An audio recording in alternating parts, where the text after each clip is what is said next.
I'm 27 years old. I've no money and no prospects. I'm already a burden to my parents. And I'm frightened. Yo, what's up, everyone? Hello, hello, hello. Welcome to another chapter reading of Pride and Prejudice. Very excited. I think about this book a lot. I'm very excited to get back into it. So I gotta get my pencil. I always say this. I really gotta sharpen my pencils. After the stream, I might go sharpen my pencils. Your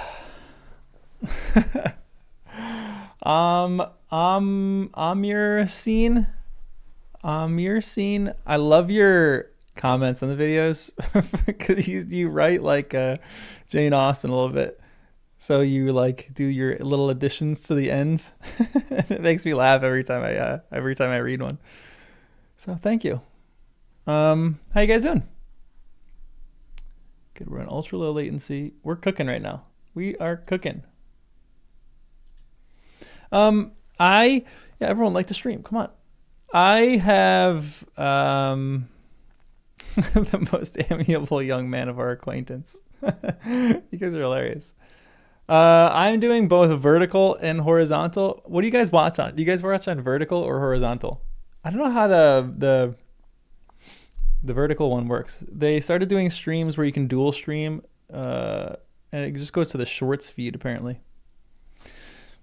So I don't know if anyone is watching this in shorts feed. Horizontal. I feel like most are on horizontal. Also, I have a question. I'm gonna wait till I do a poll on this because I want to talk about this. But we've talked about this before. But who's worse, Mr. or Mrs. Bennet? I think that is honestly going to determine, or it's going to be contingent on if you are male or female. And I was talking about this a little bit in some videos. Vertical live stream is a sin. Why? Came across the channel a few days ago, but was invested right from the start. Let's go. That makes me so happy. How many of you guys are here because you like the classics versus how many of you guys are here because you like Pride and Prejudice? I'm really interested. Yeah, because I want to ask a question. I'm going to do 2 polls when we get a few more people. So we're going to start the read in 10 minutes. In 5 minutes, I'm going to start a poll. Only women can vote. And I want to ask, who do you think is worse? And then we'll end the poll after 2 minutes. And then I want to start another poll that only guys in this can vote. And I want them to determine who they think is worse. Yeah, the correct answer is probably just yes. Austen in general.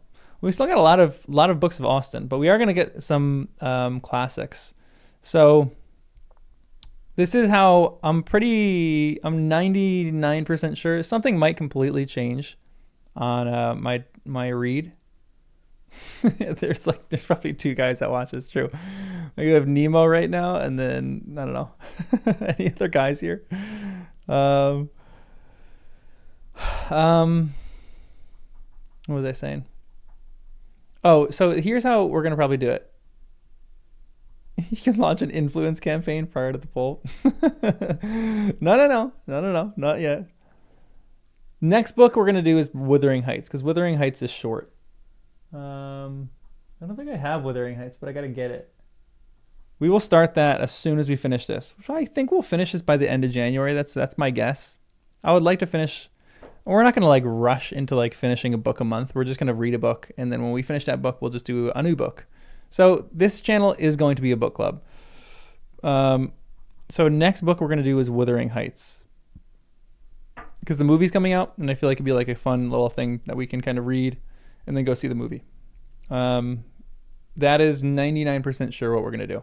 After that, I don't know, because I've talked about this before. I would like to get more.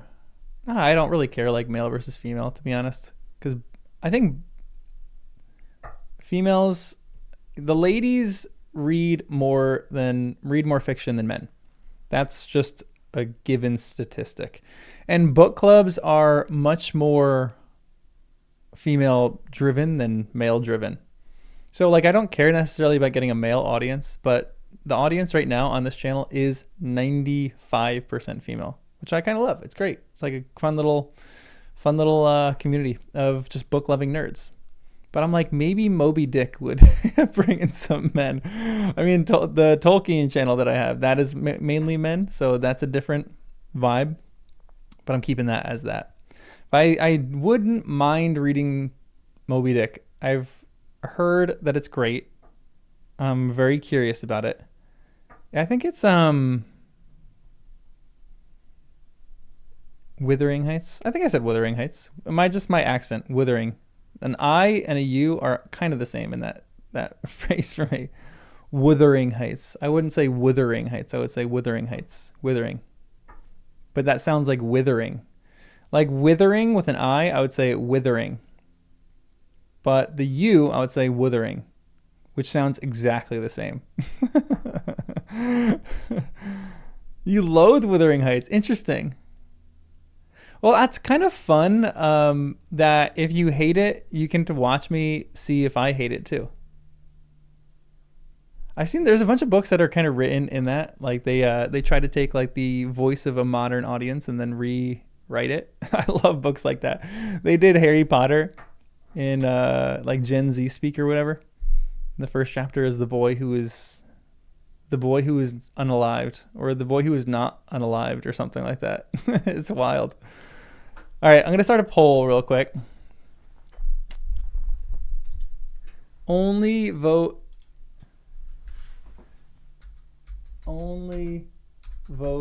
if you are female.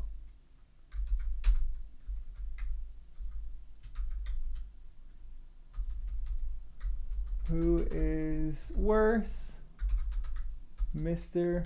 or Mrs. Bennett? All right, here we go. Mr. Bennett. Gosh, why can't my caps work? Mr. Bennett. I'm just gonna do Mr. or Mrs. Mr. Mrs. Only females are voting right here. Let's see.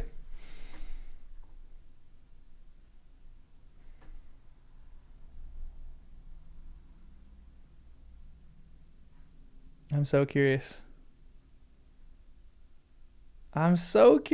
Interesting. Mrs. is crushing it right now. Wow.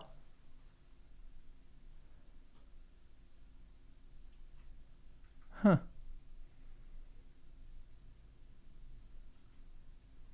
I didn't think that this was going to be so skewed to... Actually, it's not that. It's 41-59, which isn't that bad.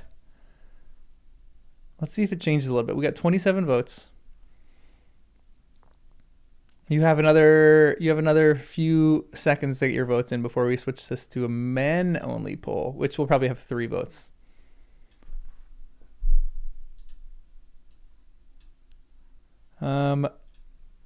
The new Wuthering Heights movie is going to suffer from the same affliction recent Austin movies have, trying to see things through a modern lens. Interesting. We're at 41-59 still.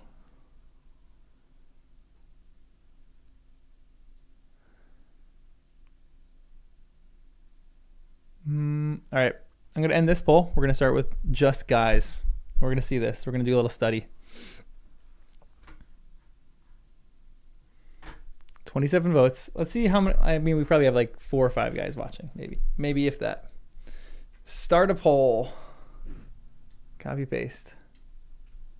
Only vote if you are male. Mr. Mrs. Here we go. I don't know if we're going to get any votes. Nemo. All right. We got a few guys. We got 3 guys watching. 4 guys. All right. Mrs. Worse. 3 votes. Someone's changing their vote. It goes to 3 to 4. I would vote Mrs. in this if I could vote.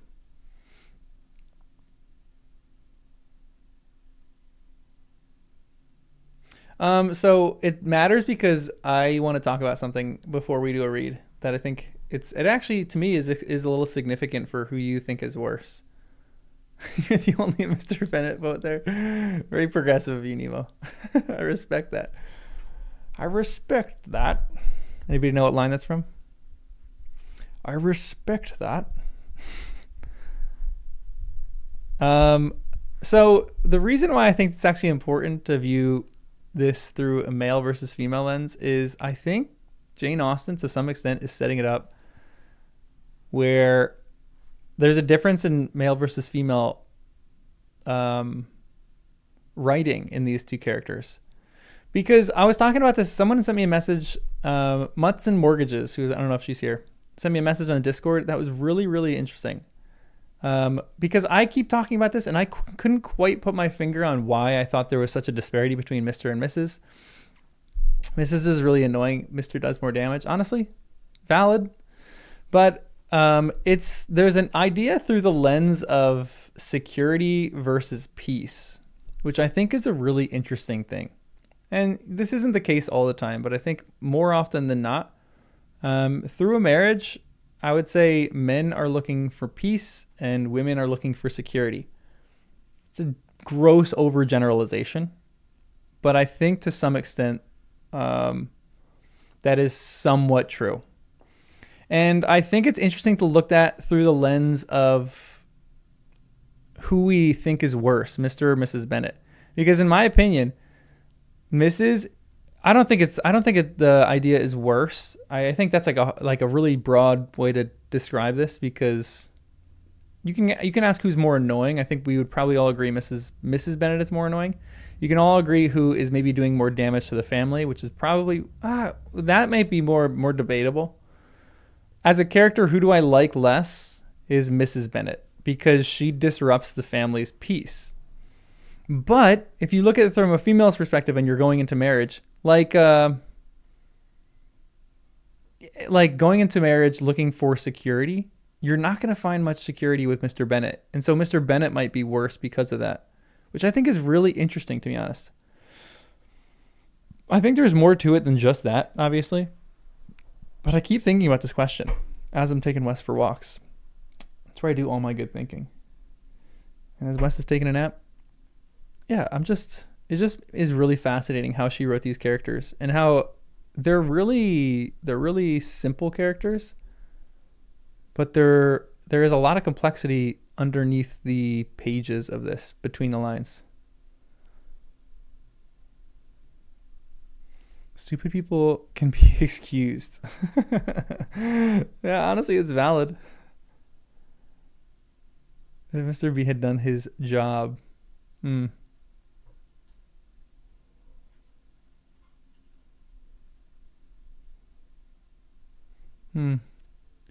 What is Wickham looking for? I don't know if Wickham is looking for anything. Wickham is looking for. That's a great question for what Wickham is looking for.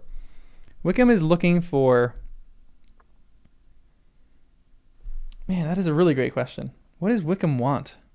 What is his motivation? I don't think he's looking for a good time. I don't think so. A person like him, I don't understand his motivation. He's partially looking for money, so maybe he is partially looking for security, which is why he's maybe so different. I don't think he's looking for security though. He's looking for himself. He's looking out for himself, which is really generic. Yeah, Lana, I'm completely there. It's a really generic thing, but he's like just looking out for him.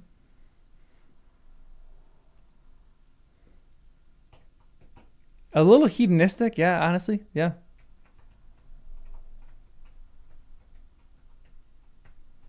And it was so interesting too, because there was another comment where on one of the videos on, was it this morning's? For why, or maybe last night's, I did one on why did Charlotte marry Collins? It's so wild to me.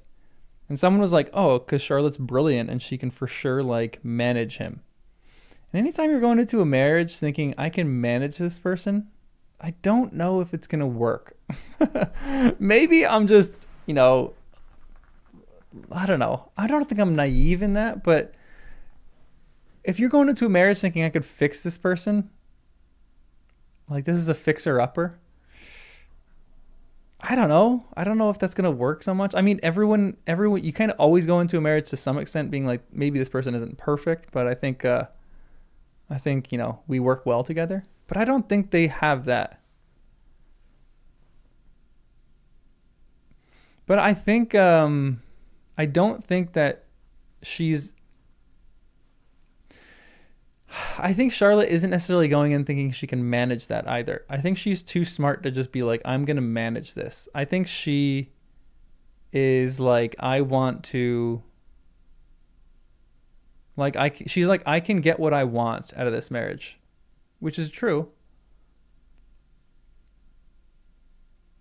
And there is a huge element of security there, but I don't know.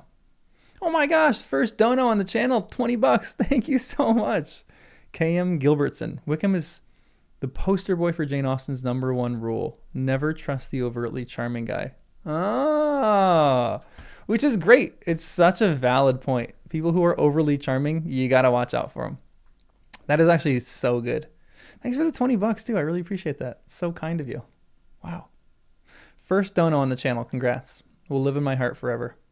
Also, we have not that you guys have to, like you don't have to, but if you want to support the channel, you can become a member. I release videos. I mean, you guys know I release a lot of videos, 2 a day. And I have up till Friday. I have videos up to Friday. And so what I'm going to do now, if you become a member, you just get early access to all the videos if you want. You can binge them all in a sitting, because I release them usually right after I do like live streams. I'll record a bunch and then make them, edit them, and then release them. So if you want, you can get just early access to videos. We'll do some members streams too. And like every once in a while, we'll do like a live stream where only members can chat or something like that. But I'm not going to push that much, just because I want this just to be like a very inclusive book club that we all just hang out and talk about books. But yeah, Wickham's an interesting guy. I don't know what his motivation is yet. I'm curious to get more of him in this story.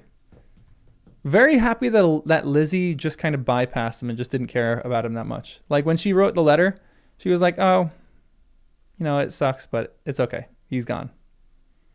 So we'll see. We shall see. All right. Chapter 27. Let's get into a read, because I'm excited to read this. I'm going to try to do till, what does this thing say? Till chapter 31, potentially chapter 32. Yeah, how long is chapter 32? Yeah, chapter 32 is not that long. So depending on whatever ending point, like what's a good like transitional chapter? You guys got to let me know. 31, 32. We're just going to read until I don't know, until time's up.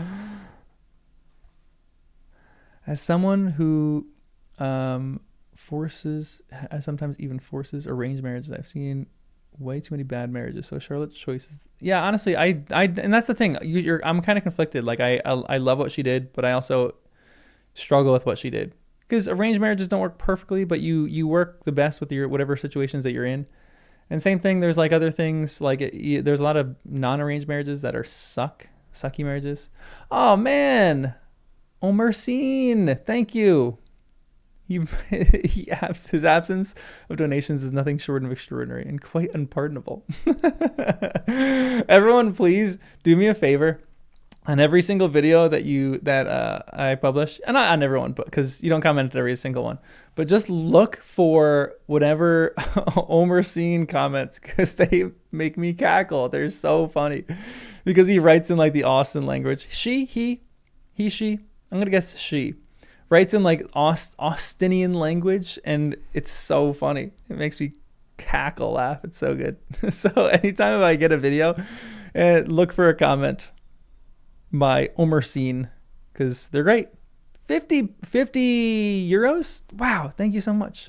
You guys are so generous. Really appreciate you guys. All right, let's get to reading chapter 27. 27. I'm very excited. Very excited. I think about this novel so much. It is actually crazy. I didn't think I was going to like it as much as I do. I am just thinking about, and the interpersonal relationships that people have, I just think about it all the time. I go on walks and I just think about this. It is such an interesting help for life too. Like I'm thinking about it all the time in just normal life. All right, chapter 27.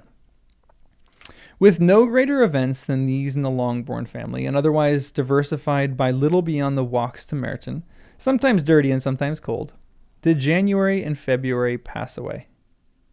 March was to take Elizabeth to Hunsford. I really need a map of Pride and Prejudice, aka a map of England, to figure out these locations. What is in Hunsford again?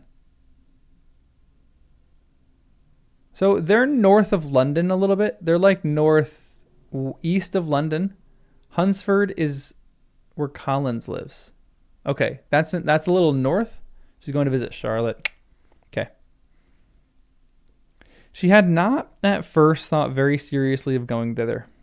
But Charlotte, she soon found, was depending on the plan, and she gradually learned to consider it herself with greater pleasure as well as greater certainty. Now, this is going to be sad because I think that she's going to go and realize she's completely lost a friend. That Charlotte's going to be changed and kind of transformed a little bit. And she's going to not be stubborn, but she's going to just like have fallen into what she really has wanted. Because I think Charlotte was maybe like playing the role of like, you know, letting Lizzie talk and like having her time, I guess.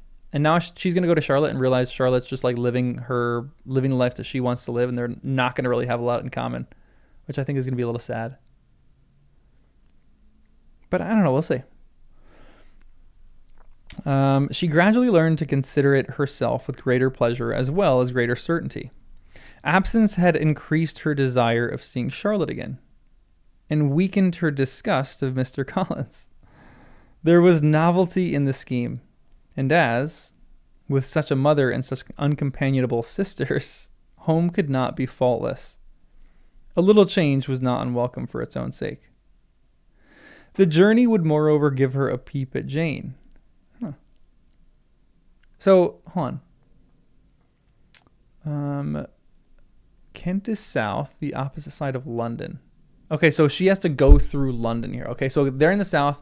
London's a little north of them, and then Hunsford is north of London. So she has to pass through London now. So she's going to go see Jane. That's great. And in short, as the time drew near, she would have been very sorry for any delay. Everything, however, went on smoothly, and was finally settled according to Charlotte's first sketch. She was to accompany Sir William and his second daughter. The improvement of spending a night in London was added in time, and the plan became perfect as plan could be. That's a weird sentence. And the plan became perfect as plan could be. As a plan could be. Maybe there's a language thing I don't understand there. The only pain was in leaving her father, who would certainly miss her, and who, when it came to the point, so little liked her going that he told her to write to him and almost promised to answer her letter. So he's a bad texter. He doesn't like texting, and he's like, if you text me back, I'll actually text you.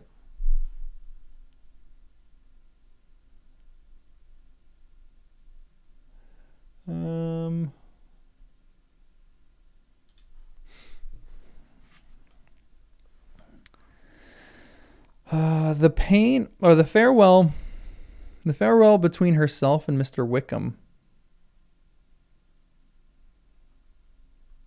was perfectly friendly.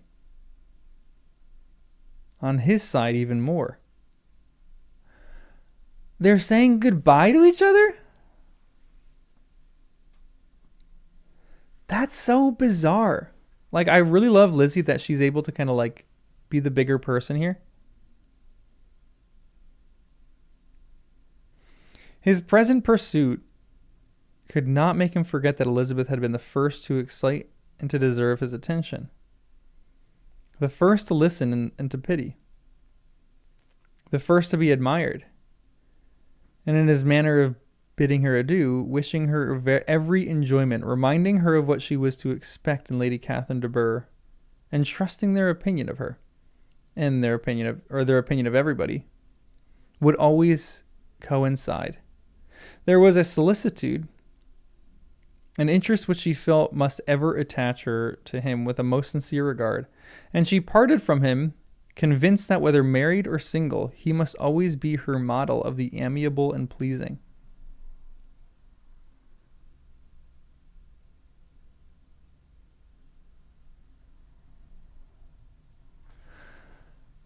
Wild.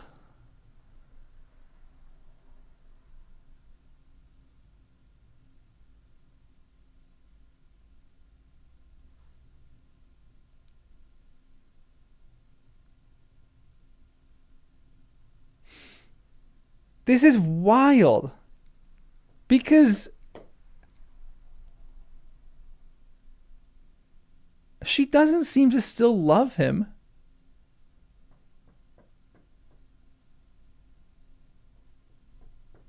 Like, I guess they're super friendly here.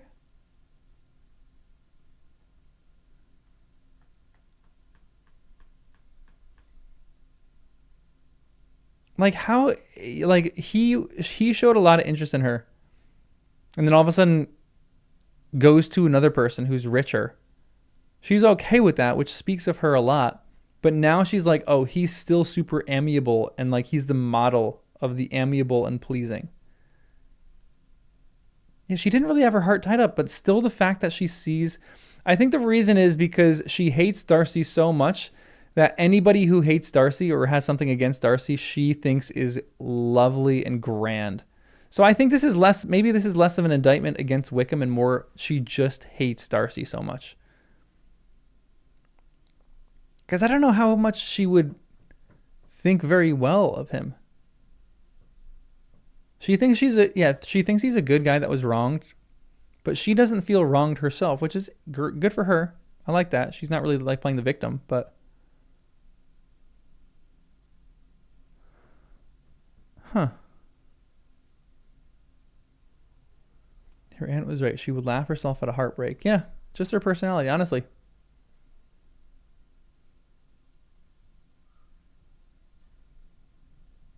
Young women have tender hearts for sad puppies. But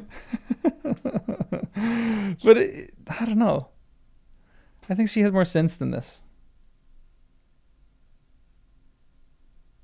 I want to know like their conversation between the lines here. I guess she just understands, like, maybe she's poor and she's like, oh, he can't love me because I'm poor. Maybe she is playing a little bit of like the pity party here.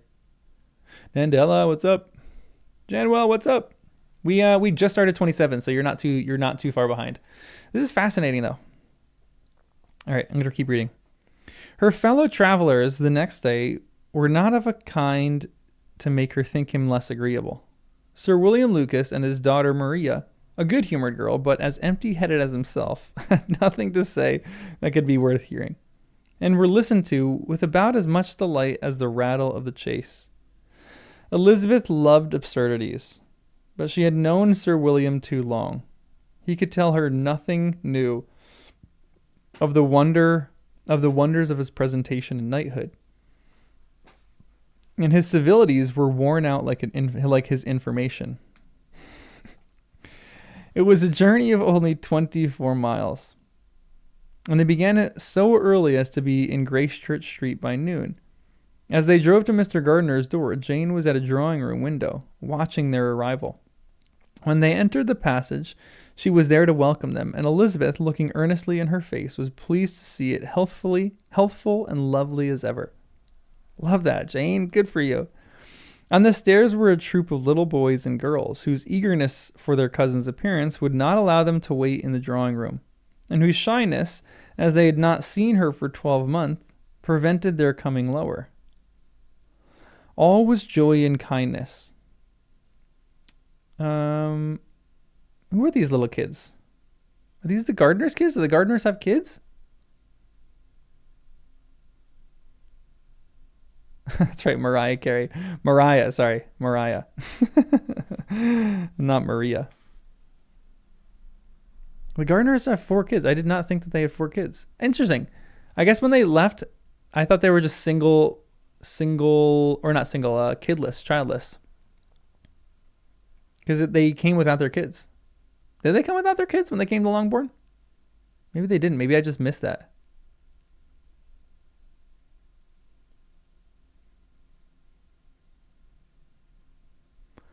They're rich enough to have a nanny. Good for them. Good for them. The day passed most pleasantly away. The morning in bustle and shopping, and the evening at one of the theaters. There's a footnote next to morning. What? 22. In the morning. In Jane Austen's time, there was no regular meal between breakfast and dinner. The morning can be used as a morning call to refer to the whole of the day up to dinner time. RWC notes the word afternoon very seldom occurs in Jane Austen. Interesting. That's actually kind of fascinating. That's kind of how I live. I just don't really eat lunch.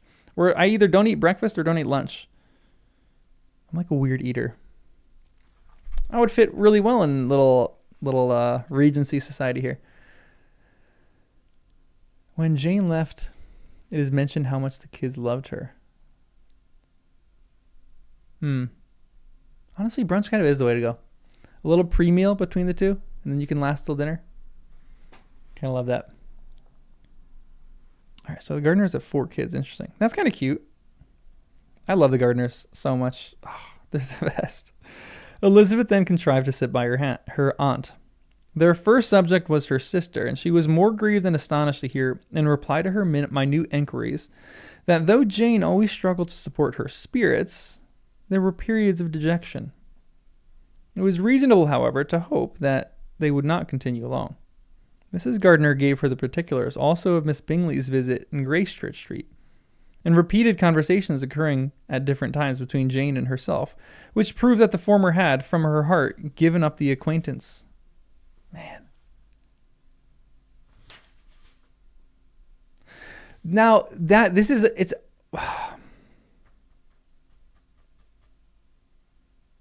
it's just also so interesting for both of them are dealing with a breakup. And both of them are dealing it in different ways, but you can kind of sense that Lizzie never really, she thinks he's charming, but did she really ever love Wickham? Because she's not that heartbroken about it. She's able to kind of like laugh it off, or maybe it's just her persona in that. And Jane is still struggling through it. She's still dejected at times. She's still depressed at times.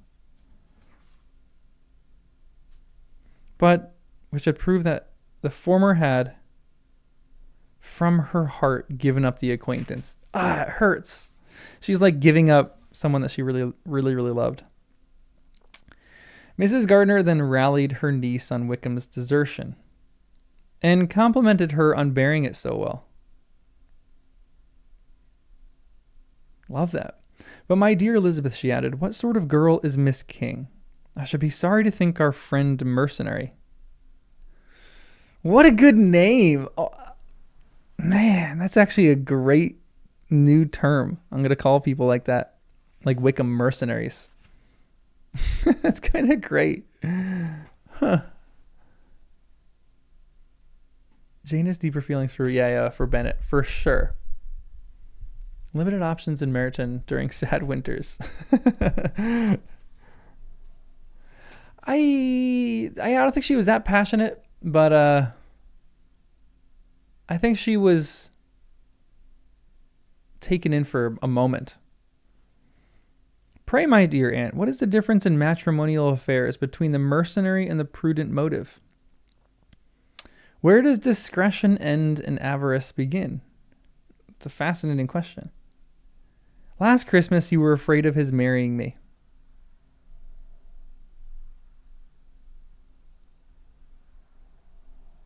Because it would be imprudent. And now, because he is trying to get a girl with only £10,000, you want to find out that he is a mercenary. If you will tell me what sort of girl Miss King is, I shall know what to think. I love the Gardners because she just like knows. Mrs. Gardner's like, I know the world. She's like, she's almost like the Elizabeth to the Jane. Like, she's like, Elizabeth, you are still too naive.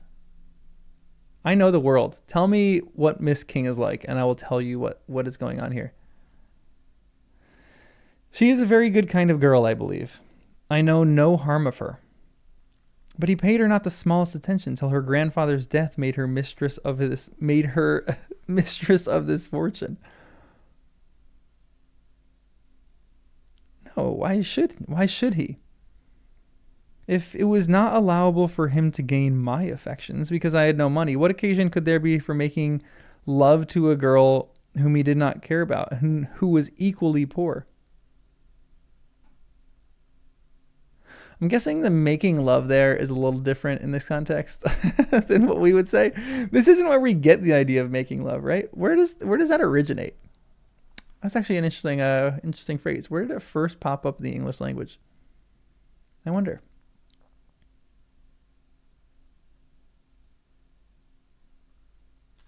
Yeah, just like flirting. It's a new way to describe flirting, making love. But there seems indelicacy in directing his attentions toward her so soon after this event. A man in distressed circumstances has not time for all those elegant decorums which other people may observe. If she does not object to it, why should we?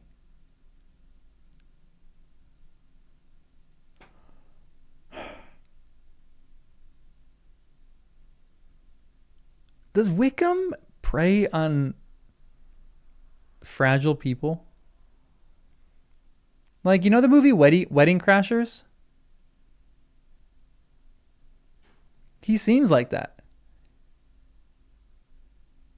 He seems like one of the people in Wedding Crashers. Ooh, Cam, thanks for the $5 again. Elizabeth is very clever, but where Jane has quiet introspection and wants to see the best in people, Lizzie lacks emotional intelligence. Honestly, valid. Lizzie does lack a little bit of emotional intelligence. Yeah, he definitely feels a little predatory.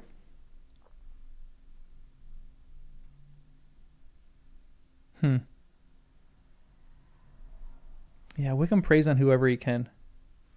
But I think, maybe not fragile people, but I think he knew Elizabeth wasn't really going to give him everything that he needs, which is true because she probably wasn't rich. But he's like, I don't want to just get married for love. He's like, there's a lot of other things. And so he goes to this girl who father just dies, right? And leaves a fortune. Not a fortune, but like a tolerable fortune, as Jane Austen would say. And she's in an emotional state right here. Like, not saying like, anybody can't immediately date or go on, start a relationship after someone that they really love has died. But there's a little bit of fragility there. Lizzie's in too deep trying to justify her hatred of Darcy. Honestly, I feel like that's one of the basis of this whole thing. Like, I really think that one of the reasons she likes Wickham so much is because she hates Darcy so much. You know what I mean? Miss King's fortune is better than tolerable. But it's still my favorite word that Jane Austen uses, so I'm going to use it all the time. A tolerable fortune. Because it's said with some sarcasm too, I think, in certain moments. Her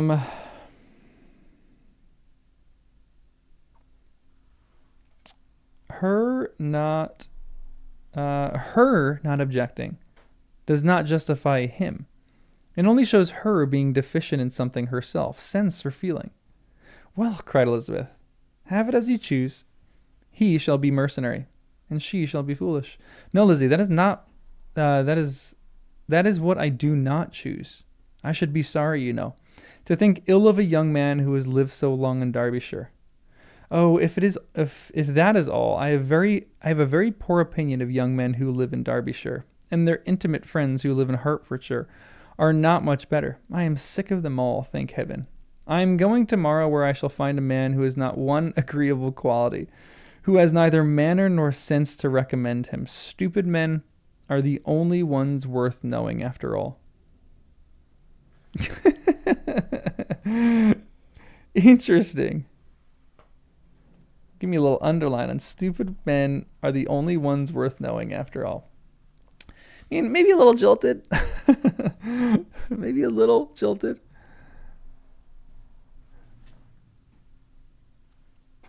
I'm being too harsh on Elizabeth because I know the ending. Previous videos, you were loving Jane for looking good. Well, I know. I mean, that's true, but I think, I think my understanding of the ending is skewing it. And it's a great point too, because maybe if I hadn't known who Wickham was, but I think there's still indications that it's interesting because there's indications that Darcy is a tool bag, but I just love Darcy because I think I love Darcy. It would have been really interesting to know this had I not known any part of it, and I can kind of just give complete first time reactions. I regret watching the movie 15 or 20 years ago. I remember I saw this in a play when I was in like middle school too. I think my high school did a play and I went to see it. My brother was actually Mr. Bingley, which he was a great Mr. Bingley, to be honest.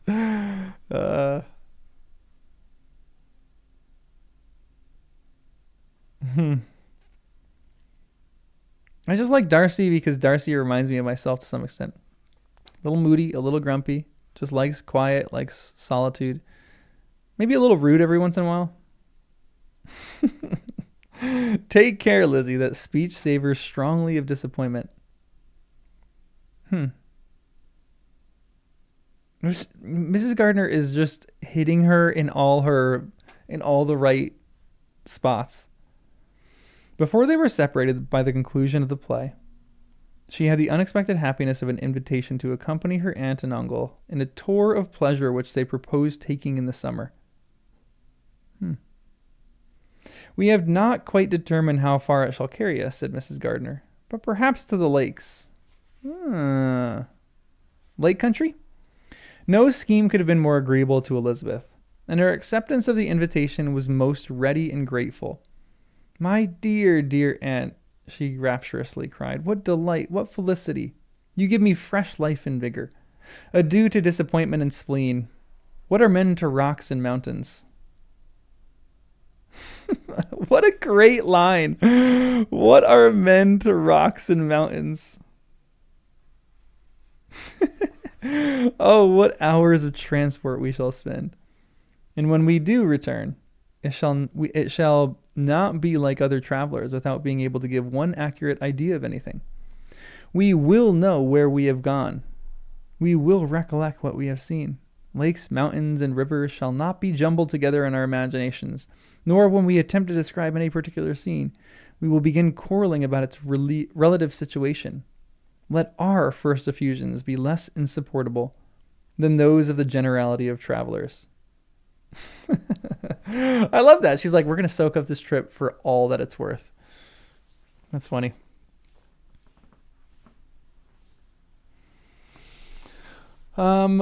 It's interesting too when people are reading for the first time. I think there is, but I think sometimes if you read it, there are maybe small little subtle indications that she's like, I mean, Jane Austen's not just right. She's like, I mean, this is like typical stories. But prepare for my new traveler vlog. 100%. Lizzie's gonna become a travel vlogger. But yeah, I think there's indications that Jane Austen gives in the text for certain characters. Like Mrs. Gardner being wary of Wickham is like one of those, you know? To suffer from their spleen. Morose, ill-tempered, disagreeable. Wow, so that's a far trip. That would probably take days. All right, chapter 28.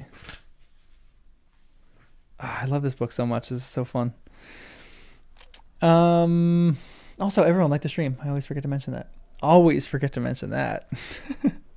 Every object in the next day's journey every object in the next day's journey was new and interesting to Elizabeth, and her spirits were in a state for enjoyment, for she had seen her sister looking so well as to banish all fear for her health. And the prospect of her northern tour was a constant source of delight. When they left the high road for the lane to Hunsford, every eye was in search of the parsonage, and every turning expected to bring it in view. The palings of Rosings Park of Rosings Park was their boundary on one side. Elizabeth smiled at the recollection of all that she had heard of its inhabitants. At length the parsonage was discernible, the garden sloping to the road, the house standing in it, the green pails on the laurel hedge, or the green pails and the laurel hedge. Everything declared they were arriving. Mr. Collins and Charlotte appeared at the door, and the carriage stopped at the small gate, which led by a short gravel walk to the house, amidst the nods and smiles of the whole party. In a moment they were all out of the chaise, rejoicing at the sight of each other. Mr. Collins welcomed her friend with the liveliest pleasure, and Elizabeth was more and more satisfied with coming, when she found herself so affectionately received. She saw instantly that her cousin's manners were not altered by his marriage. His former civility was just what it had been, and he detained her some minutes at the gate to hear and satisfy his enquiries after all her family. They were then with no other delay than his pointing out the neatness of the entrance taken into the house. And as soon as they were in the parlor, he welcomed them a second time with ostentatious formality to his humble abode, and punctually repeated all his wife's offers of refreshment. He's so annoying. It is so annoying. Elizabeth was prepared to see him in his glory, and he could not help fancying that in displaying his good portion of the room, its aspect and its furniture, he addressed himself particularly to her, as if wishing to make her feel what she had lost in refusing him. Now, hold on, real quick. Trains didn't come up till another 50 years, correct? They came in the Victorian era, I believe. I'm pretty sure they did. Trains aren't around here. No, he's 100% annoying. He's not just formal. His wife is like, do you want some charcuterie? And he's like, oh, of course. Would you like some charcuterie? Please have some. And he just keeps mentioning everything that his wife's saying. I think he's just annoying. It's fancying and displaying the good proportion of the room, its aspect and its furniture. He addressed himself particularly to her, as if wishing to make her feel what she had lost in refusing him. That's absurd. As if wishing to make her feel what she had lost in refusing him. That is so funny. No, that's interesting too, because it might just be he's being so civil that Lizzie just kind of interprets it as that, but it's so annoying. That's actually a great line. I mean, who among us hasn't done something like this? But though everything seemed neat and comfortable, she was not able to gratify him by any sigh of repentance, and rather looked with wonder at her friend, that she could have so cheerful an air with such a companion. When Mr. Collins said anything with which his wife might reasonably be ashamed, which certainly was not unseldom, she involuntarily turned her eye on Charlotte. Once or twice she could discern a faint blush, but in general Charlotte wisely did not hear. After sitting long enough to admire every article of furniture in the room, from the sideboard to the fender, to give account of their journey and all that had happened in London, Mr. Collins invited them to take a stroll in the garden, which was large and well laid out, and to the cultivation of which he attended himself. To work in his garden was one of his most respectable pleasures, and Elizabeth admired the command of countenance with which Charlotte talked of the healthfulness of the exercise. He owned and owned she encouraged it as much as possible. A small way of saying, hey, go out in the garden. Just go. You should go garden more. You should go outside more. Oh, interesting. First train is only 12 years away. Fascinating. Yeah, vicarious embarrassment is the right word.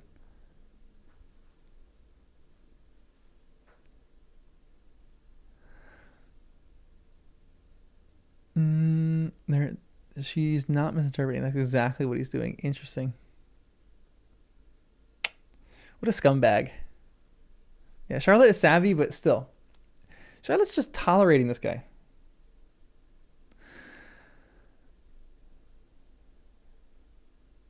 Yeah, honestly, would it have? That's a fascinating question to ask. Would a different husband have made all the difference to Charlotte?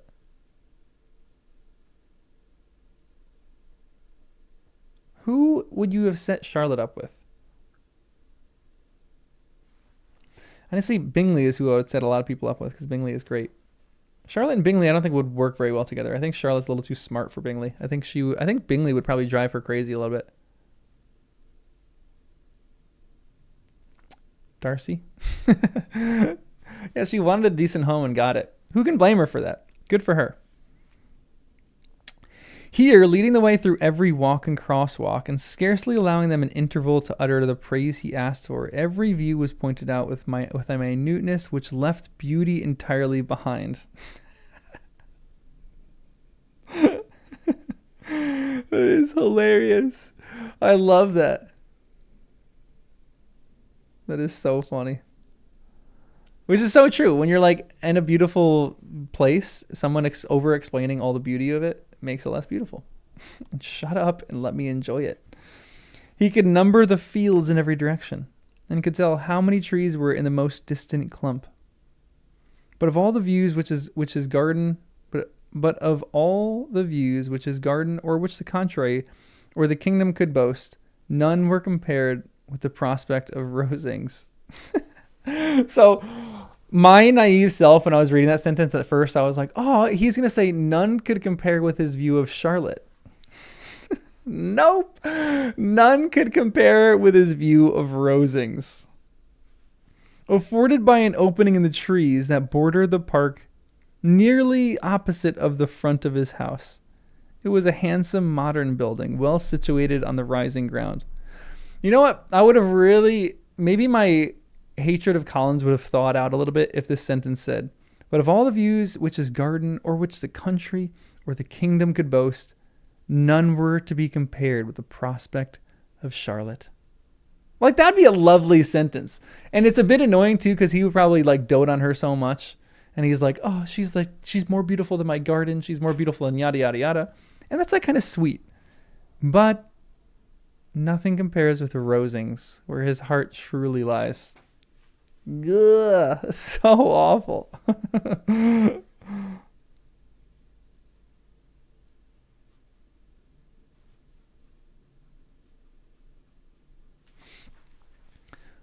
That was never going to happen. I was kind of waiting for a moment that he was going to praise her. Yeah, I think that he will. I think that he is very like happy in his life right now. So good for him too. It's all about image, yeah, honestly. Nobody is more beautiful than Lady Catherine. Yeah, when Sam gardens, it's amazing. When Collins does, he's awful. Absolutely. No, I actually love that Collins gardens. I think that's good for him.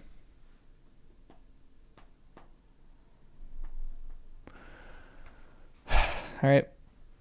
From his garden, Mr. Collins would have led them round his 2 meadows, but the ladies, not having shoes to encounter the remains of white frost, turned back. And while Sir William accompanied him, Charlotte took her sister and friend over the house, extremely well pleased probably to have the opportunity of showing it without her husband's help. It was rather small, but well built and convenient, and everything was fitted up and arranged with a neatness and consistency of which Elizabeth gave Charlotte all the credit.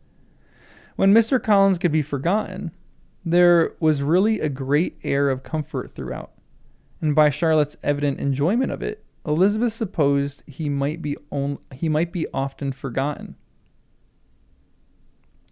Mr. Collins could be forgotten. There was a really great air of comfort throughout. By Charlotte's evident enjoyment of it, Elizabeth supposed he must be often forgotten. Good for her. Maybe. It actually makes me feel a little bit bad for Collins. But he's dumb and naive and he's happy anyway. So it doesn't make me feel bad for anyone, actually.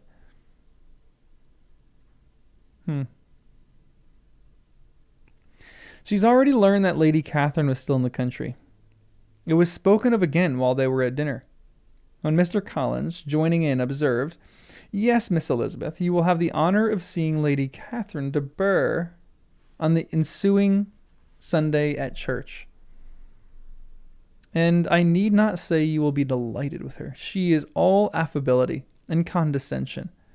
And I doubt not you will be honored with some portion of her notice when service is over.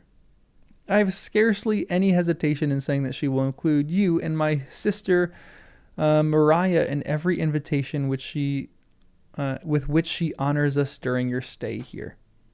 Her behavior to my dear Charlotte is charming. We dine at Rosings twice every week, and are never allowed to walk home. Her ladyship's carriage is regularly ordered for us. I should say one of her ladyship's carriages, for she has several. Imagine if Lady Catherine did not give them a carriage to go home. Like she has like 5 Bentleys in her driveway, and she's like, you guys walk home. She could be awful there. But I think Lady Catherine is just, she likes control. Seems like that from just Collins. She likes people that she can control.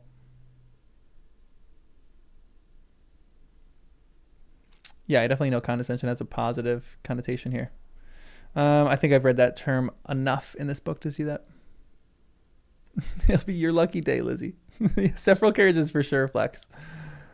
A carriage means money. Several, a lot. Yeah, I think she's really rich. Ooh, you haven't missed that much. We just finished one chapter. We're on chapter 28 right now, middle of chapter 28. Talking about the Lady Catherine. And he would shudder at the asking if she didn't offer. Yeah, for sure. He shudders at the asking of her offer too. Oh, how good I am. Lady Catherine is a very respectable, sensible woman indeed, added Charlotte, and a most attentive neighbor. Now, I feel like Charlotte's being honest here. I also think that she's playing into her husband here. She has to compliment this lady. She knows, because this is Collins's one true love, is Lady Catherine. Very true, my dear. That is exactly what I say. She is the sort of woman whom one cannot regard with too much deference. The evening was spent chiefly in talking over Hertfordshire news, and telling again what had been already written. And when it closed, Elizabeth, in the solitude of her chamber, had to meditate upon Charlotte's degree of contentment, to understand her address in guiding, and composure in bearing with her husband, and to acknowledge that it was all done very well. She had also to anticipate how her visit would pass, the quiet tenor of their usual employments, the vexatious interruptions of Mr. Collins, and the gaieties of their intercourse with Rosings. A lively imagination soon settled it all. Honestly, this feels like I'm not going to say like a wake-up call for Lizzie, but like wow, I did not expect her to be happy, and she's happy. And she probably doesn't really know what to do with that information.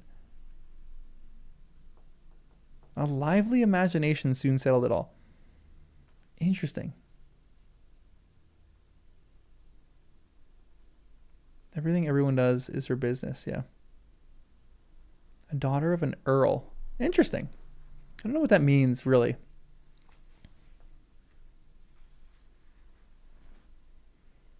Attentive means controlling. Huh. Interesting. About the middle of the next day, she was in her room getting ready for a walk. A sudden noise below seemed to speak the whole house into confusion. And after listening a moment, she heard somebody running upstairs in a violent hurry, and calling loudly after her. She opened the door, and met Maria in the landing place, who, breathless with agitation, cried out, "Oh, my dear Eliza, pray make haste and come into the dining room, for there is such a sight to be seen. I will not tell you what it is. Make haste and come down this moment." Elizabeth asked questions in vain. Maria would tell nothing more. And down they ran into the dining room, which fronted the lane in quest of this wonder. It was two ladies stopping in a low phaeton at the garden gate. If this is Miss Bingley, this is the yes, this is the hour of meeting. Lady Catherine. Lady Catherine and her niece or her daughter?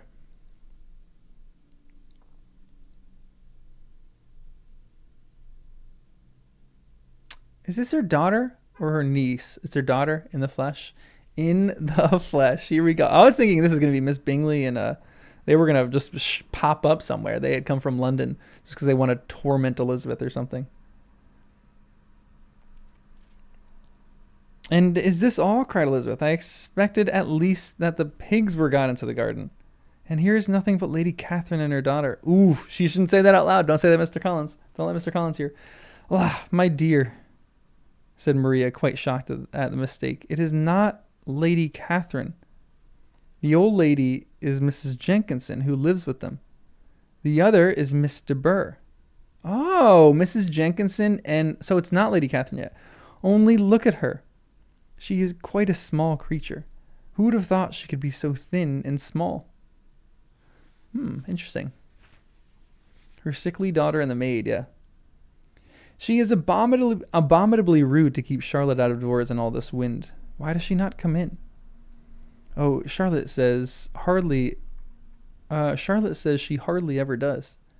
It is the greatest of favors when Miss de Burgh comes in. I like her appearance, said Elizabeth, struck with other ideas. I wonder what other ideas those are. She looks sickly and cross. Yes, she will do for him very well. She will make him a very proper wife. Mr. Collins and Charlotte were both standing at the gate in conversation with the ladies. And Sir William, to Elizabeth's high diversion, was stationed at the doorway, in earnest contemplation of the greatness before him, and constantly bowing whenever Miss de Burgh looked that way. At length there was nothing more to be said. The ladies drove on, and the others returned into the house. Mr. Collins no sooner saw the two girls than he began to congratulate them on their good fortune, which Charlotte explained by letting them know the whole party was asked to dine at Rosings the next day. Interesting. I wonder if Darcy's going to be there. Probably not. But I wonder. Guys, I really like this book. This is a really great book. I'm having such a good time with this. All right. Chapter 29. Lady C wouldn't debase herself. Yeah, that's what I feel like. They don't want to go into the parsonage. They're too good for that. Mr. Burr probably looks like Keira Knightley. Tiff Nick, welcome to Alive. Love it. Welcome. We're just starting chapter 29. We're probably going to dinner at Rosings. Maybe that's this chapter. Maybe that's the next chapter. Honestly, Lady Catherine would probably come into the parsonage and rearrange everything. Ooh, almost at the halfway point in between the book. Yeah, just about halfway, almost there. Probably the next chapter is halfway. Yeah, Keira is beautiful for sure. I just watched a movie that I didn't think was that good. About a band. Begin Again. It got really good reviews, and I didn't think it was that great. But Keira was good in it.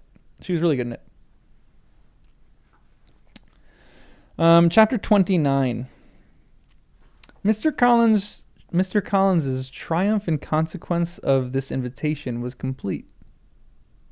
The power of displaying the grandeur of his patroness to his wondering visitors, and of letting them see her civility towards himself and his wife, was exactly what he had wished for. And that an opportunity of doing it should be so soon was an instance of Lady Catherine's condescension, and he knew not how to admire enough. This is hilarious. This is his whole life. That's the perfect sentence to describe Mr. Collins's life. He knew not how to admire enough. Perfect.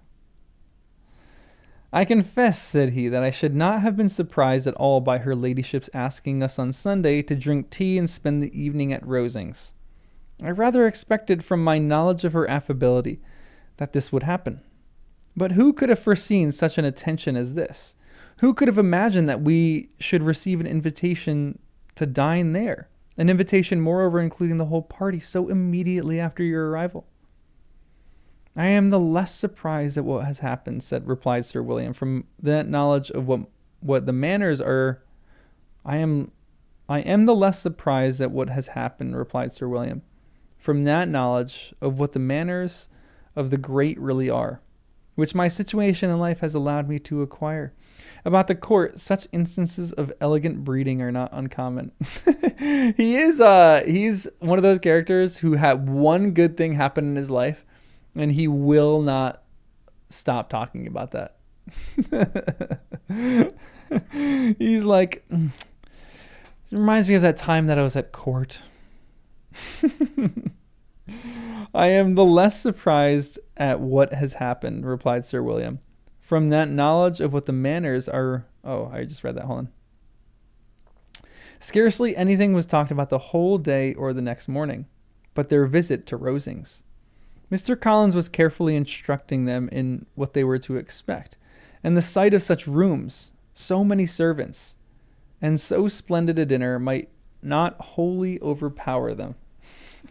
When the ladies were separating for the toilet, he said to Elizabeth, "Do not make yourself uneasy, my dear cousin, about your apparel. Lady Catherine is far from acquiring that elegance of dress in us, which becomes her lady and her daughter, which becomes herself and her daughter. I would advise you merely to put on whatever of your clothes is superior to the rest. There is no occasion for anything more. Lady Catherine will not think the worse of you for being simply dressed.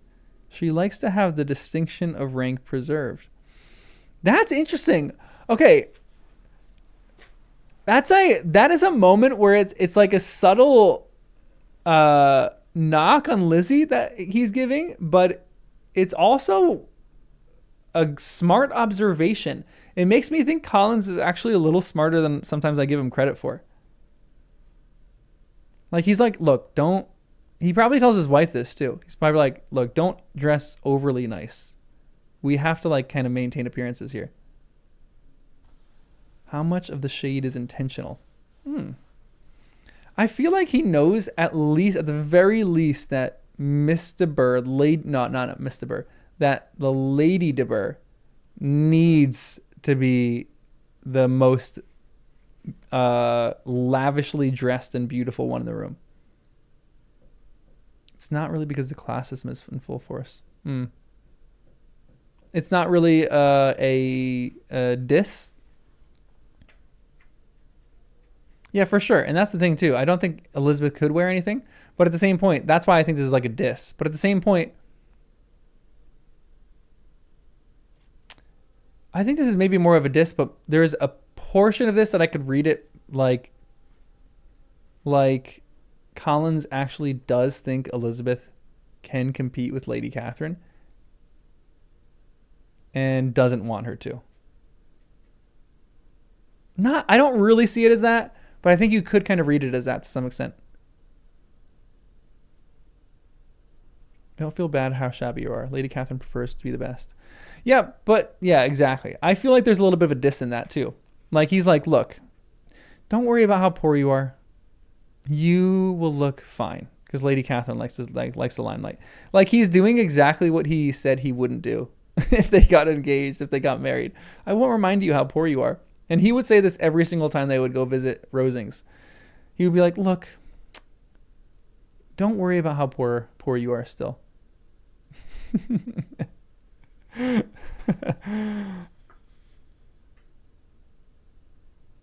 I don't see any sign that he thinks her best dress is bad. I think he thinks it's not as good as Lady Catherine's. Yeah, he's silly, but he's not ignorant. That's a really great way to put it, I think. Yeah, I'm with you on that. I think this is actually a weirdly layered paragraph. It could mean a lot of different things. You can kind of interpret it in different ways. This is why I love reading, guys, because like I could read a paragraph or a sentence and you guys might read it different. I think he does to some extent. While they were dressing, he came 2 or 3 times to their different doors to recommend their being quick, as Lady Catherine very much objected to be kept waiting for dinner. For her dinner. Such formidable accounts of her ladyship and her manner of living quite frightened Maria Lucas, who had been little used to the company. And she looked forward to her introduction at Rosings with as much apprehension as her father had done to his presentation at St. James. As the weather was fine, they had a pleasant walk of about half a mile across the park. Every park has its beauty and its prospects, and Elizabeth saw much to be pleased with, though she could not be in such raptures as Mr. Collins expected the scene to aspire, and was but slightly affected by his enumerations of the windows at the front of the house, and his relation of what the glazing altogether had originally cost Sir Louis de Burgh. This is hilarious. When they ascended to the steps of the hall, Maria's alarm was every moment increasing, and even Sir William did not look perfectly calm. Elizabeth's courage did not fail her. She had heard nothing of Lady Catherine that spoke her awful from any extraordinary talents or miraculous virtue, and the mere stateliness of money and rank she thought she could witness without trepidation. That's hilarious. Miss Luna, is that Lady Catherine's music I hear?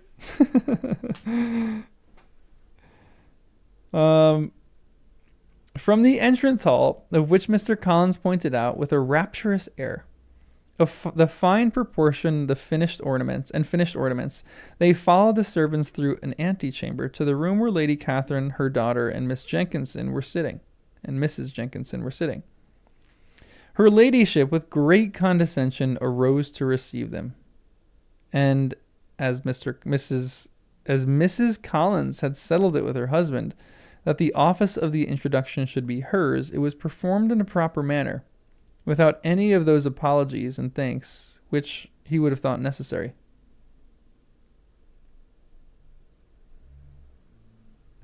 Huh. She's...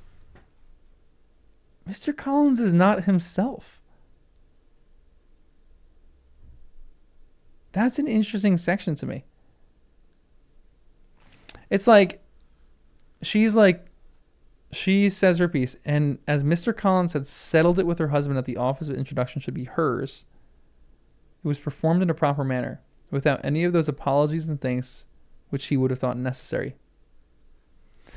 It makes me wonder, does Lady Catherine like that? Does Lady Catherine like the ongoing thanks and praise of Mr. Collins? Or is she of such like a high society that she actually likes and respects what Charlotte does? Which is like, look, shut up, Mr. Collins, shut up, husband. Don't say anything. I am going to handle the introductions. Does Lady Catherine like that? I know this is probably a read and find out moment. I feel like she would. I don't know. It's really interesting. I don't really know what to expect of her, to be completely honest.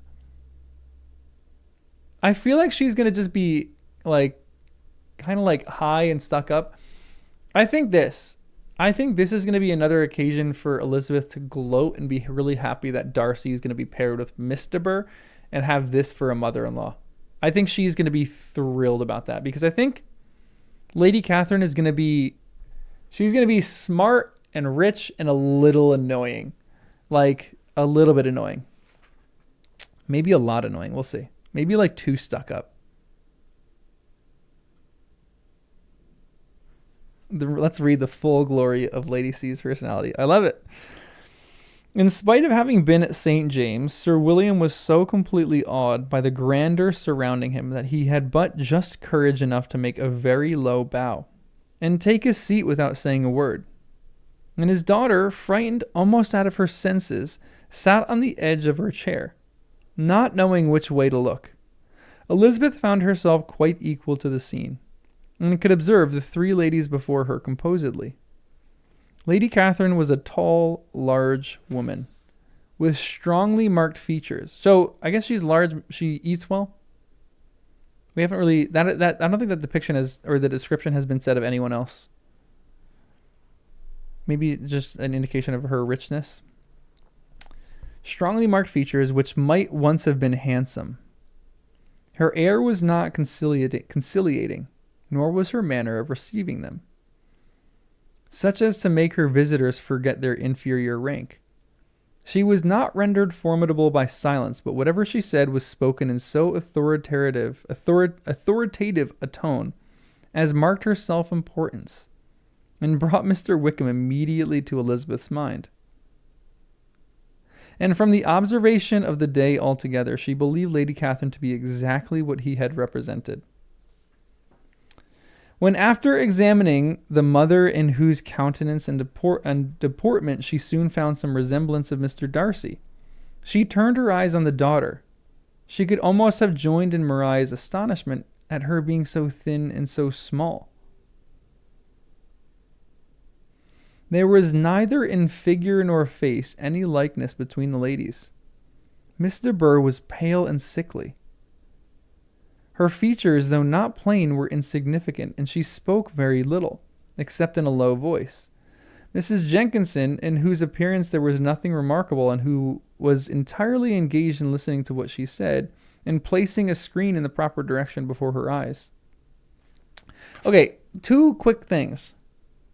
One, do you guys how much a year does Miss Lady Catherine make? Give me a comparison, because Bingley was what, 10,000 a year? Darcy, what was Darcy? I forgot what Darcy was. What is that in comparison? Like, is she one of the richest people in England? Yes, I'm glad. Instant like and subscribe. Welcome, welcome. Join us as we read Pride and Prejudice. She's an aristocrat, so probably a lot. 20,000. Bingley is 50, Darcy is 10, and she's 20. Okay. Wow. Does anybody have an inflation calculator? Can anybody mark those up to see how much they would be in society today? And that's just off interest too, for sure. So they're all essentially multimillionaires. Interesting. Multiply by 100. Okay, wow, that's actually crazy. She's a duchess.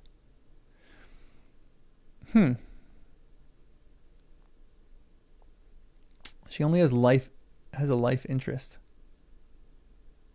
You don't think Lady Catherine is twice as rich as Darcy, but they own a lot of property. She kind of married down. Mrs. Bennet has 2,000. Oh, Mr. Bennet has 2,000. I think the source for her income is just passive income, right? She just has a ton of land, and she just lets it out. Maybe that's all her income is. I mean, life insurance didn't really exist back in the day.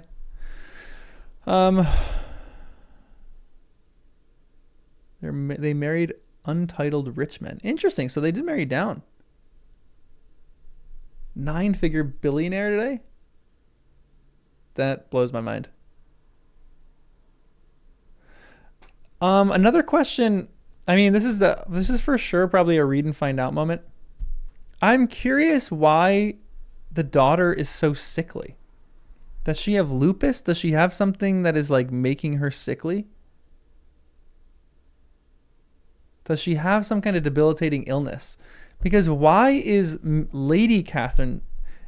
There was a hint of nerves. Wait, what do you mean it's never lupus? Is that like a line or something? Darcy would make 5.4 million annually. Wow. That is crazy. Kendrick, what's up? You haven't missed. We are kind of right in the middle of it, so we're still getting some of it. Oh, it's from House MD. Interesting. Anorexia. Interesting. It was never lupus in house. That's funny. I was like, what is that line from? The Bennets are poor for the top 100. Yeah, top 1%. Yeah, for sure. So they're like the poor rich people. It does make me wonder what Miss Miss de Bour has. Because why is it okay? So this is a small little thought that kind of went into my head. That Lady Catherine is a little abusive. This is maybe more like a modern, like, psychological, really nasty kind of bent.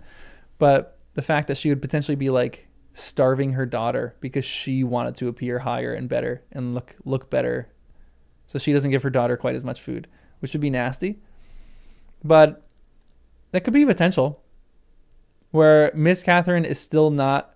She still wants to be in the limelight. She still wants to be like the one, the person. Yeah, I know for sure. It's not always from, but it was just something that I immediately thought of, or just quickly thought of, that passed my mind. I'm just letting you know all my thoughts as I'm reading them.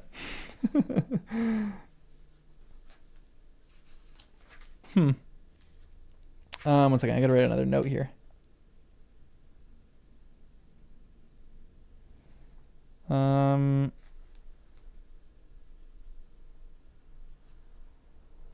Managing him. All right, let's keep reading. Wealthy but cash poor. Yeah, honestly, probably. Like they're gonna be set. They're like set for life, but they're not like raking in a ton.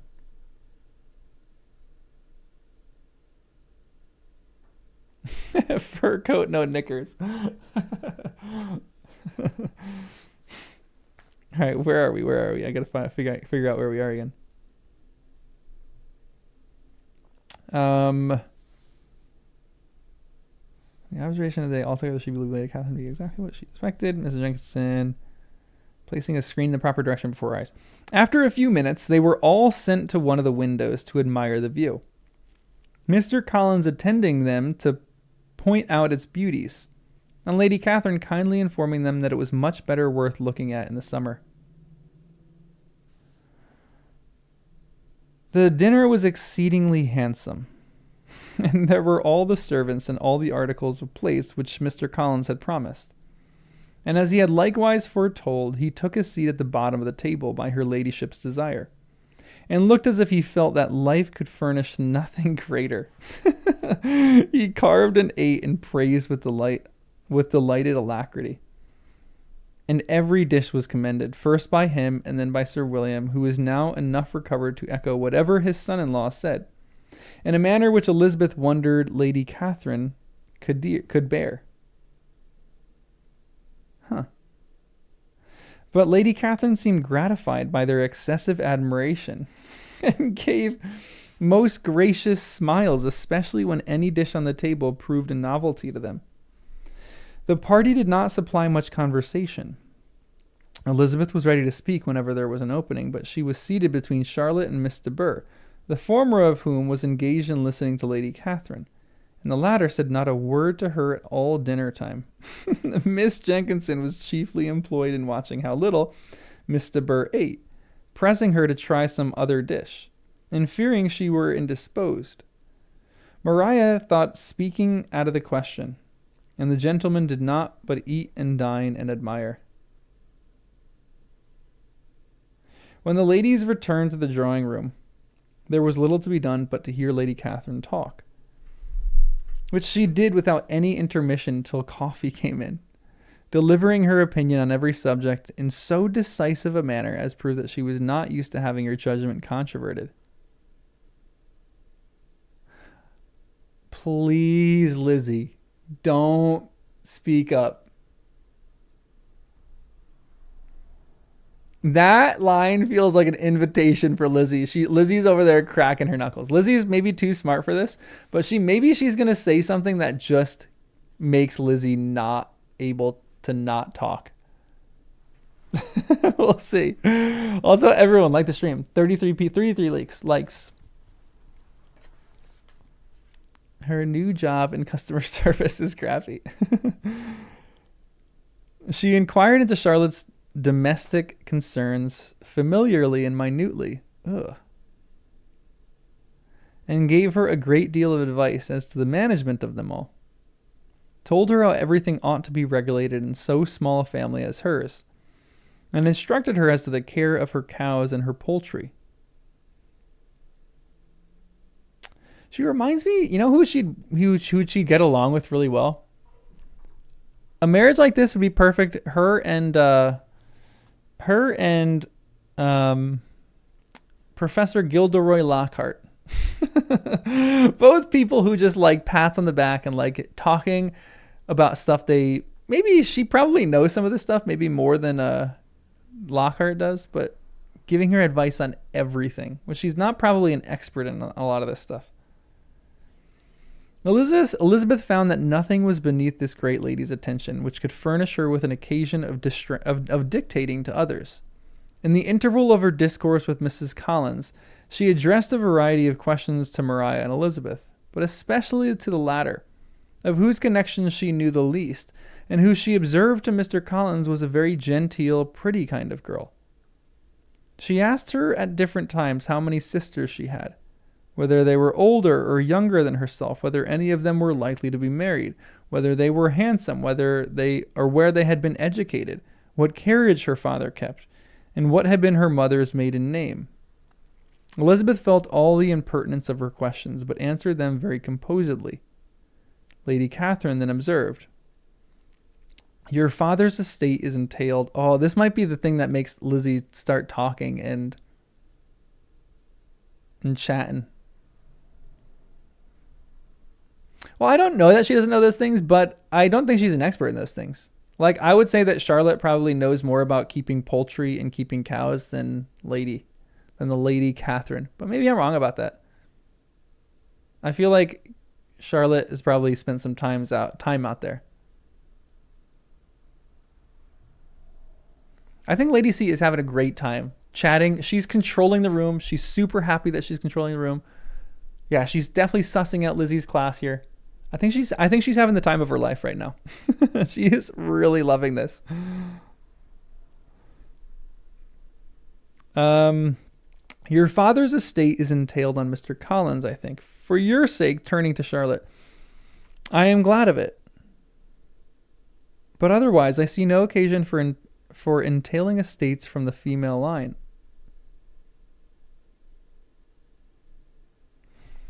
It was not thought necessary in Sir Louis de Burgh's family. Do you play and sing, Miss Bennet? Interesting. I am glad of it. But otherwise, I see no occasion for entailing estates from the female line. Huh. Good. I like this. All right. Nice. Well done, Lady Catherine. I will sing your praise as Mr. Collins sings your praise. Well done. I like that. A rich aristocratic woman.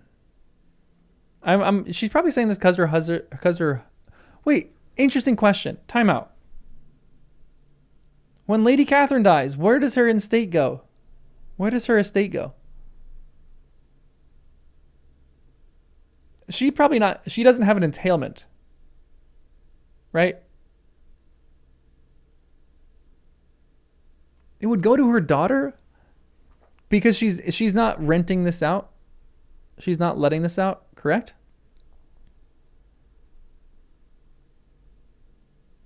Yeah, entailments don't make a ton of sense to me right now. So Anne is just going to inherit it because there's no entailment, right? An entailment is like a rental agreement. Seems because she probably wants her father's things and maybe that was entailed. Interesting, okay. Wait, this isn't her estate? Lady C renting? The heresy. She would never.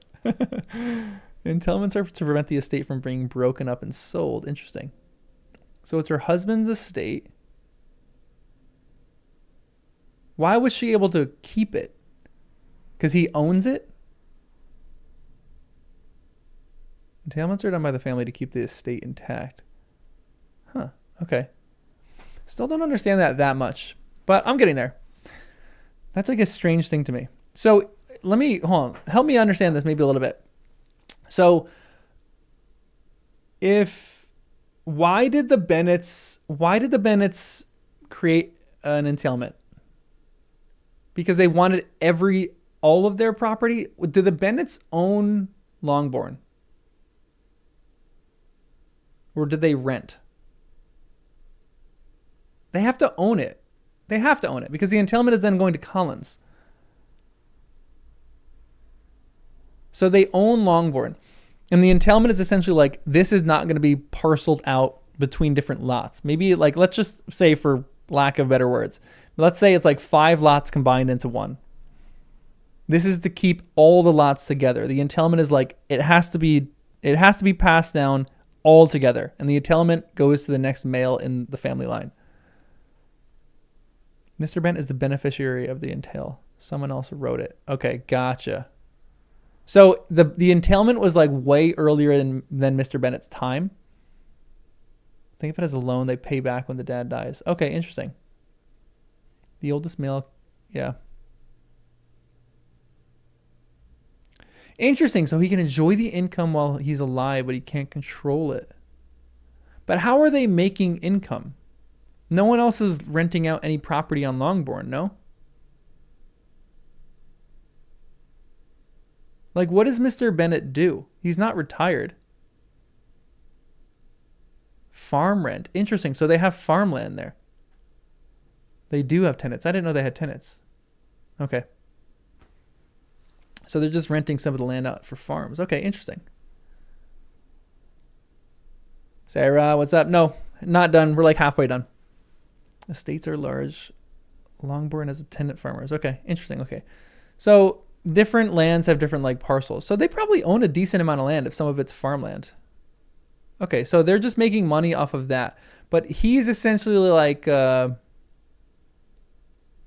don't know what is there any like modern comparison to this?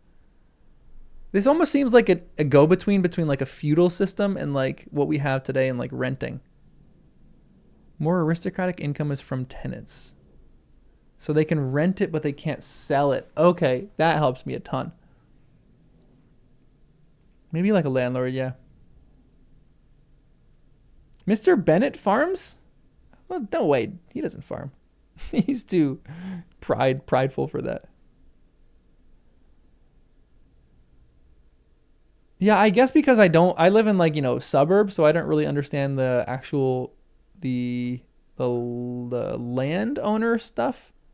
KM, thanks for the $10. Your donations are crazy today. Thank you.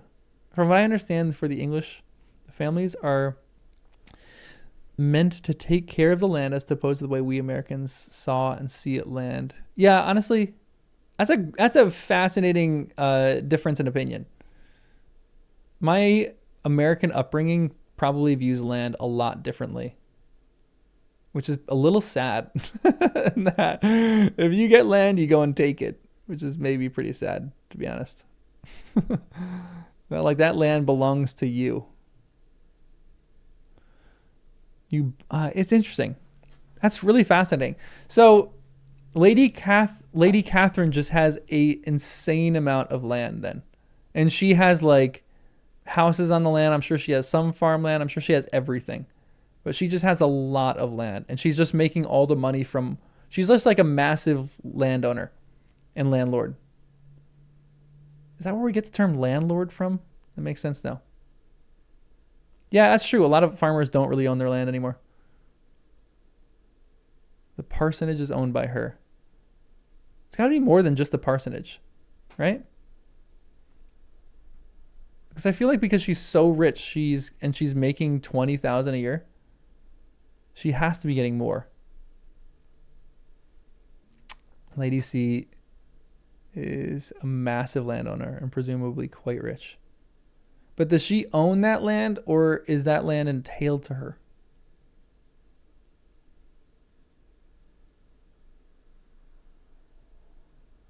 Or is that different? Maybe it is just a difference of mindset. There was no entailment on Rosings. Okay. Entailed probably? Uh-oh. We have difference of opinions here. Yeah, honestly, Kristen, I think that is probably the best way to think of it. It is just a different way to think of property from the US to the UK. So I don't think I'm going to fully understand it. Draw my pencil.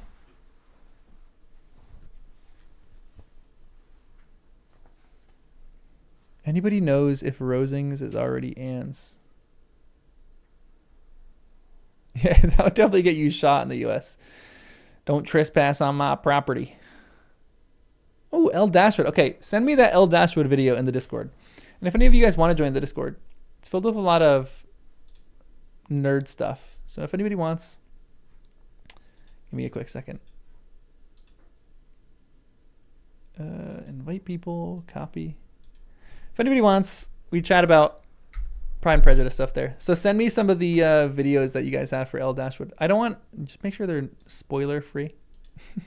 But if anybody wants to join, then you can, the Discord, you can join there. All right, let's keep reading. What time? Ooh, nice. We got plenty of time. We might do a few more chapters then.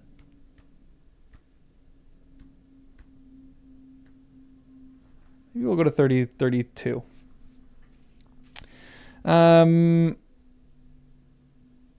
Do you play and sing, Miss Bennet? A little.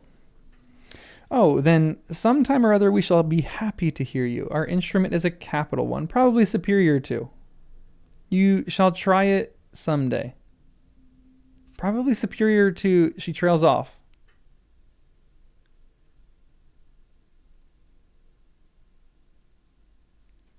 Who was she going to say it's superior? Who was she going to say her piano is superior to? Her pianoforte.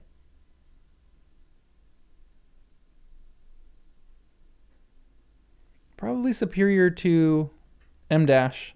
You shall try it someday. Do your sisters play and sing? Anybody else's. My piano is superior to everyone's.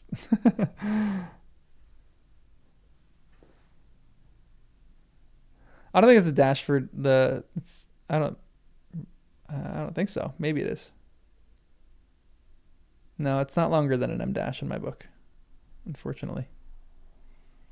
One of them does. Why did you not all learn? You ought to have all learned. The Miss Webbs all play. And their father has not so good as income as yours. Do you all draw? No, not at all. What? None of you? Not one. That is very strange, but I suppose you had no opportunity. Your mother should have taken you to town every spring for the benefit of the masters. My mother would have had no objection, but my father hates London. Has your governess left you? We never had any governess. No governess? How is that possible? 5 daughters brought up at home without a governess? I've never heard of such a thing. Your mother must have been quite a slave to your education. Little does she know. Elizabeth could hardly help smiling, as she assured her that had not been the case. Oh, yikes. Then who taught you? Who attended to you? Without a governess, you must have been neglected. Lady Catherine's kind of reading between the lines here a little bit. She goes, your mother is crap. Compared with some families, I believe we were. But such of us as wished to learn never wanted the means. We were always encouraged to read and had all the mastery that were necessary. Those who chose to be idle certainly might. I no doubt, but that is what a governess will prevent. And if I had known your mother, I should have advised her most strenuously to engage one. I always say that nothing is to be done in education without steady and regular instruction, and nobody but a governess can give it. It is wonderful how many families I have been the means of supplying in that way. I am always glad to get a young person well placed out. 4 nieces of Mrs. Jenkinson's are most delightfully situated through my means. And it was but the other day that I recommended another young person, who was merely accidentally mentioned to me. And the family are quite delighted with her. Mrs. Collins, did I tell you of Lady Metcalfe's calling yesterday to thank me? She finds Miss Pope a treasure. Now, quick question here. Is she paying for these people's governesses, or is she just giving them recommendations?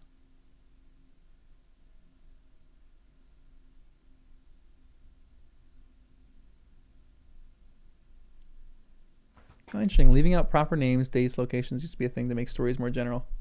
Interesting. Okay. Oh, so she's giving recommendations only, but still, I kind of like that she's giving recommendations. She does love, like, she seems to me a bit annoying and a bit like over the top, and she seems like she wants control of everyone, but she still seems kind of a little bit kind.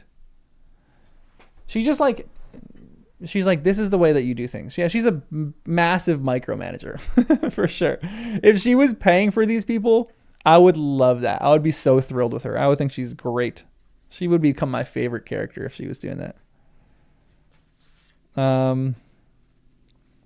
Lady Catherine, she said, you have given me a treasure.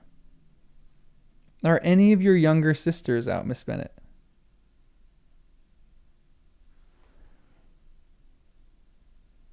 Wait, who's saying that?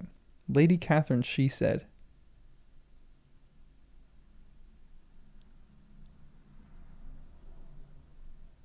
You have given me a treasure.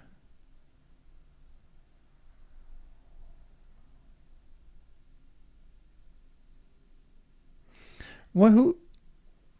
Who is saying this sentence? You have given me a treasure. Are any of your younger sisters out, Miss Bennet?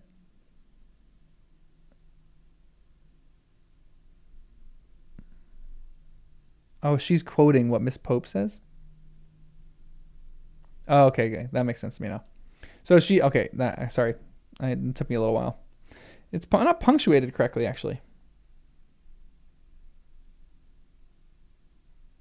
There needs to be okay. It just wasn't punctuated correctly, guys. There's a double quote, but there's not a single quote and inside outside the double quote. Maybe this is just stylistic differences. Are any of your younger sisters out, Miss Bennet? Yes, ma'am. All. What? All 5 out at once? Very odd. And you only second? The younger ones out before the elders are married? Your younger sisters must be very young. Yes, my youngest is not 16. Perhaps she is full young to be much in company. But really, ma'am, I would think it very hard upon younger sisters that they should not have their share of society and amusement because the elder may not have the means or inclination to marry early. The last born has as good a right to the pleasures of youth as the first, and to be kept back on such a motive, I think it would not be very likely to promote sisterly affection or delicacy of mind. Upon my word, said her ladyship, you give your opinion very decidedly for so young a person. Pray, what is your age? Now, I wonder if this is if she feels threatened by this to some extent, or if she actually kind of likes it. I feel like Lady C would probably love this. I know, Janwell, I'm actually kind of with you. I feel like she is kind of right in a lot of what she says. I don't hate her. I thought I was going to not really like her at all. I kind of don't. She's annoying, and she's a micromanager, and I don't think I would ever really get along with it. But I don't know. She's kind of right. She hates it. Okay, interesting. Maybe I just don't have like a full grasp on this character yet.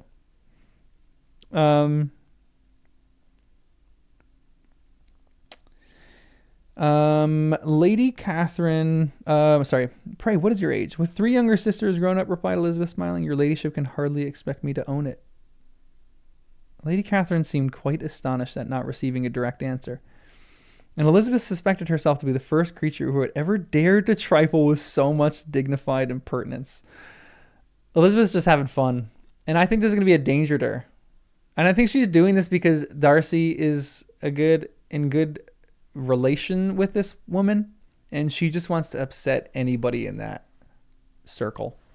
Which isn't the wisest thing for Lizzie, but at the same point, good for her. go sow seeds of discord there, Elizabeth.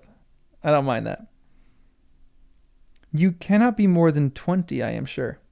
Therefore you need not conceal your age. I am only 21.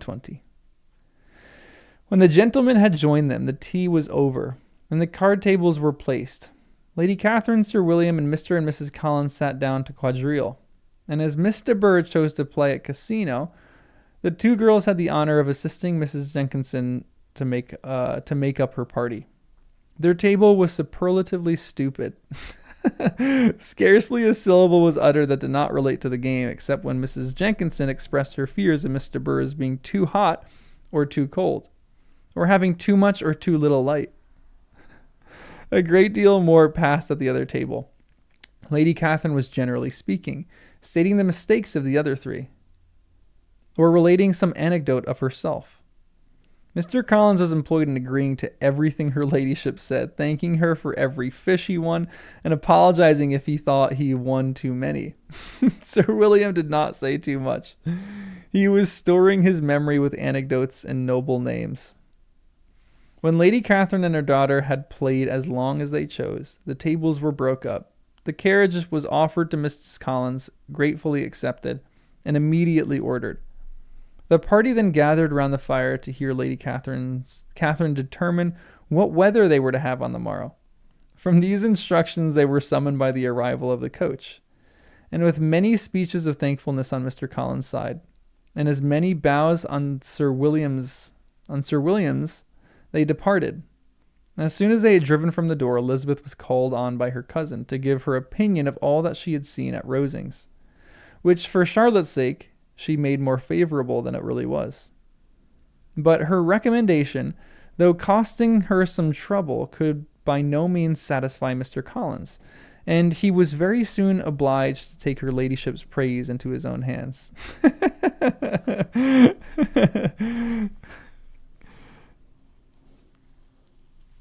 That's hilarious.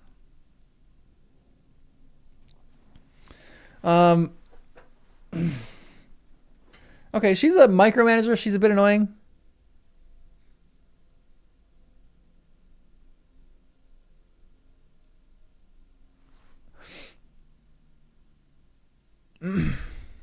Yeah, because I'm always just thinking of Darcy. That's true. I love Darcy.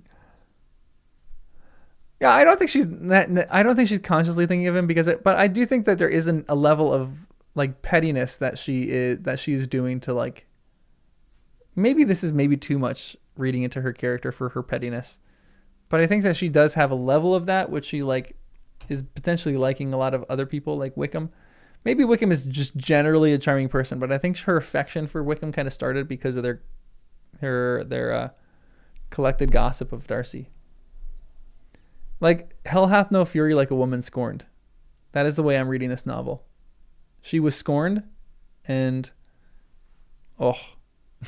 she's gonna just go off. Honestly, for sure, sympathy for Darcy more. And I think this too. And maybe I'm reading too much into this, but I've read this in the beginning of the novel because they were having interactions. I do, to some extent, think Lizzie has feelings for Mr. Darcy, but she is just suppressing those. So everything that I read from this point on is essentially through that lens, that I think that Lizzie does have feelings for Darcy, but they are so deep down there that she doesn't even know that they're down there. And I think she's just kind of just trying to confront that in herself. Yeah, I don't think I'm saying every single thing that Lizzie's doing is because of Darcy, but I think it's kind of fun to read it like that to some extent. What are you barking at? Sorry if you didn't hear that. That was my dog. I'm just not talking to you guys.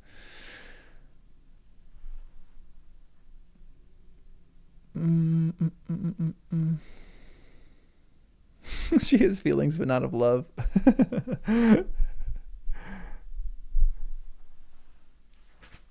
All right, chapter 30. Chapter 30 is a short one. I am really liking this book. This is just so fun. We're going to do two more. We're going to do 30 and 31. Maybe 32, actually, because 31 is short. I just want to keep reading, really. That's the 31 and 32 are short. How long is 33? All right, we'll stop at like 32. 32 into 33.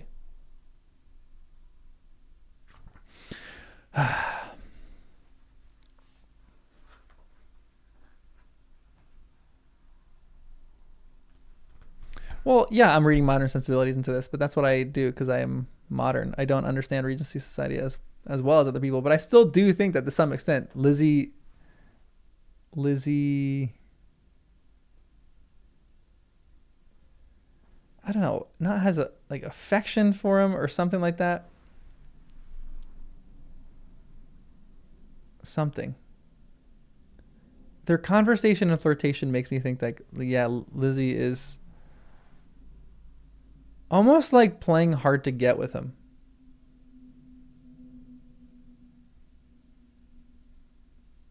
Maybe. Like maybe I think maybe part of the way that I view her character too is she is like so overtly hating him that because she so overtly hates him, there's some level of like thought and love attached to that, which is so backwards and so weird. But like Darcy wouldn't occupy spaces of her mind if she just didn't care about Darcy at all. And maybe I'm reading too much into this, the amount of space that Darcy does occupy in her mind, but Lizzie is really amused by Darcy at certain times and amused by the people that he's going to be with. Like she thinks about Darcy too much. Honestly, Cam, that's a really great point too. I forget about how dull some of these towns are. So like Darcy shows up, she's like, oh, another person I can nitpick. She's probably just bored. All right, chapter 30. Sir William stayed only a week at Hunsford. Actually, hold on one second.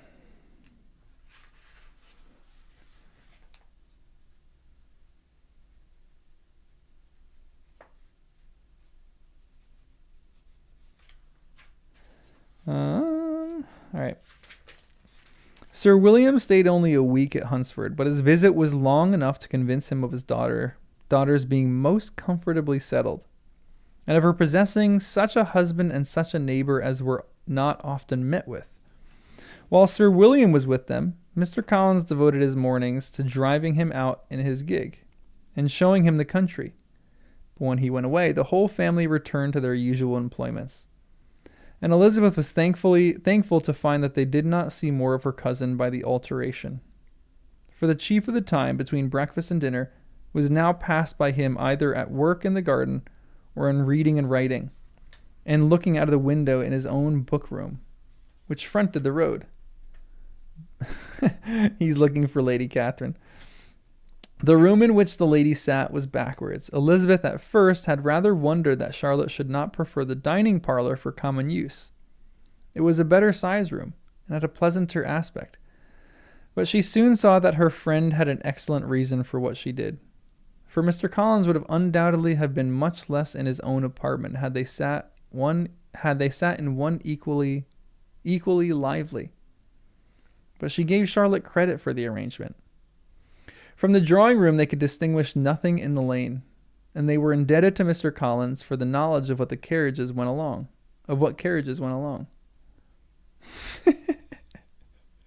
That's hilarious to me. He's just sitting in the carriage in this room looking out, and he's like, oh, by the way, the so-and-sos are driving down the road. And he just keeps saying that over and over. From the drawing room, they could distinguish nothing in the lane and were indebted to Mr. Collins for the knowledge of what carriages went along and how often, especially Mr. Burr, drove by in her phaeton, which he never failed coming to inform them of. He's like a little puppy. He's so funny. He's like barking at the window at all these carriages that pass by. Though it happened almost every day. She not frequently stopped at the parsonage and had a few minutes' conversation with Charlotte, but was scarcely ever prevailed on to get out. Very few days passed in which Mr. Collins did not walk to Rosings, and not many in which his wife did not think it necessary to go likewise. That's crazy. Until Elizabeth recollected that there might be other family livings to be disposed of, she could not understand the sacrifice of so many hours. Now and then they were honoured with the call from her ladyship, and nothing escaped her observation that was passing in the room during these visits. She examined into their employments, looked at their work, and advised them to do it differently, found fault with their arrangements of the furniture, or detected the housemaids in negligence. And if she accepted any refreshments, seemed to do it only for the sake of finding out that Mr. Collins's joints of meat were too large for her family. Elizabeth soon perceived that though this great lady was not in the commission of her peace for the country, she was a most active magistrate in her own parish, the minutest concern of which was carried to her by Mr. Collins. And whenever any of the cottagers were disposed to be quarrelsome, discontented, or too poor, she sallied forth into the village to settle their differences, silence their complaints, and scold them into harmony and plenty. Now, okay, micromanager, but kind of effective. Maybe the people are just too annoyed they're too annoyed to just deal with her. And maybe this is said in, to some extent, sarcasm. But she does seem kind of effective. Yeah, she's skilled and she's rich. I don't really want to be around her, but she's skilled and she's rich. So can't blame her for that. The entertainment of dining at Rosings was repeated about twice a week. And allowing for the loss of Sir William, and there being only one card table in the evening, every such entertainment was the counterpart of the first.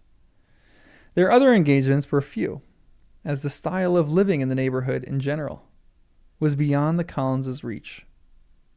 This, however, was no evil to Elizabeth, and upon the whole she spent her time comfortable enough. There were half hours of pleasant conversation with Charlotte, and the weather was so fine for the time of year that she had often great enjoyment out of doors.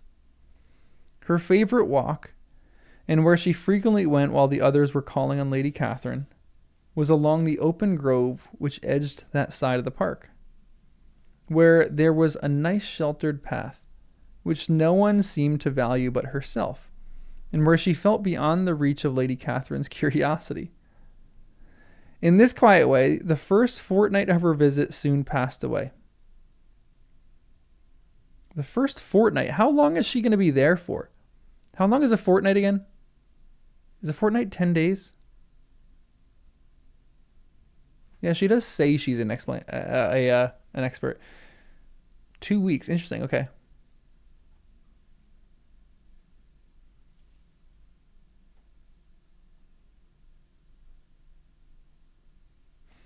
Lady C is not incompetent, but we can't give her that much. Lady C has no business of knowing or interfering in parishioners' concerns. But it's on her land? Is it parishioners? It did say that it was parishioners, but I'm guessing that's on her land, though. So if she's a landlord and there's a problem in any given situation, she probably is trying to deal with that. So she has paying tenants. Landlady, thank you. Landlady. Not all parishioners are her tenants. Okay. Interesting. I thought that she had enough land that everyone would probably come to that church would be in her debt. Sir William Lucas only staying for a week was the equivalent of someone coming for a weekend now. Interesting. In this quiet way, the first fortnight of her visit soon passed away. Easter was approaching, and the week preceding it was to bring an addition to the family at Rosings, which in so small a circle must be important. Have they not gone to church yet? I'm curious. Because Mr. Collins is... Why do we not have a visit to church? Because if they stayed for 2 weeks... I feel like it'd be rude if Elizabeth did not go to church with them.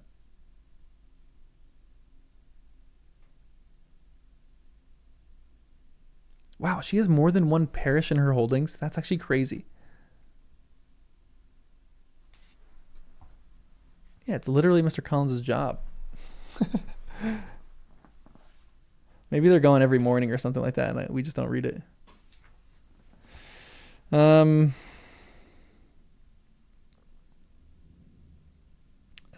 Where am I? Elizabeth had turned soon after her arrival that Mr. Darcy was expected there in the course of a few weeks. And though there were not many of her acquaintance whom she did not prefer, his comings would furnish one comparatively new to look at in their Rosings party. And she might be amused in seeing how hopeless Miss Bingley's designs on him were, by his behaviour to his cousin, for whom he was evidently destined by Lady Catherine, who talked of his coming with the greatest satisfaction, spoke of him in terms of the highest admiration, and seemed almost angry to find that he had already been frequently seen by Miss Lucas and herself. Interesting. I feel like I need to read at least until we have that happen. I am so curious what that's going to look like. I hope we get to that point in the next 2 chapters. Please, please. I want that so bad. I might just keep reading until we get there. I got some time, so all right, guys, we're going to finish the book today. His arrival was soon known at the parsonage, for Mr. Collins was walking in the whole lane within view of the lodges, opening into Hunsford Lane, in order to have the earliest assurance of it. And after making his bow as the carriage turned into the park, he hurried home with the great intelligence. On the following morning, he hastened to Rosings to pay his respect. There were 2 nephews of Lady Catherine to require them, for Mr. Darcy had brought with him Colonel Fitzwilliam, the younger son of his uncle, Lord. And to the great surprise of all the party, when Mr. Collins returned, the gentleman accompanied him. Charlotte had seen them from her husband's room, crossing the road, and immediately running into the other, told the girls what an honor they might expect, adding, "I may thank you, Eliza, for this piece of civility. Mr. Darcy would never have come so soon to wait upon me."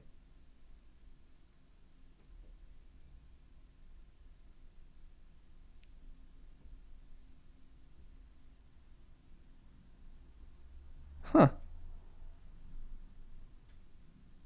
So, interesting. Okay.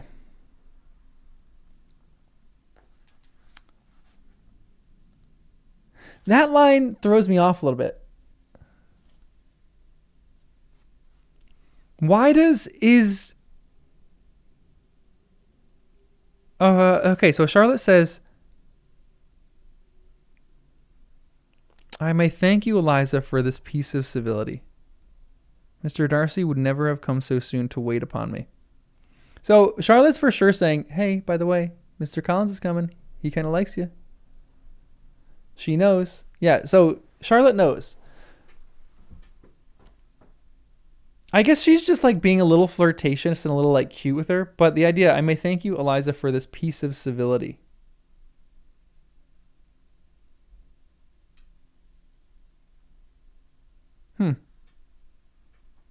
Yeah, Charlotte's shipping him. I kind of like that.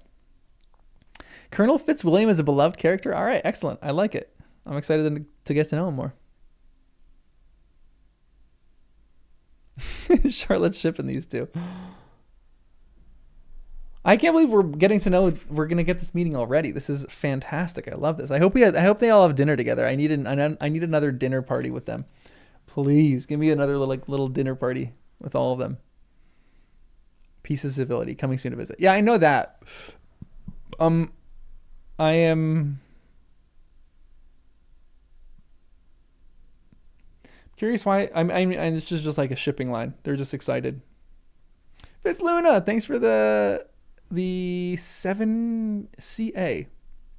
What are CAs? Cause those Kairos?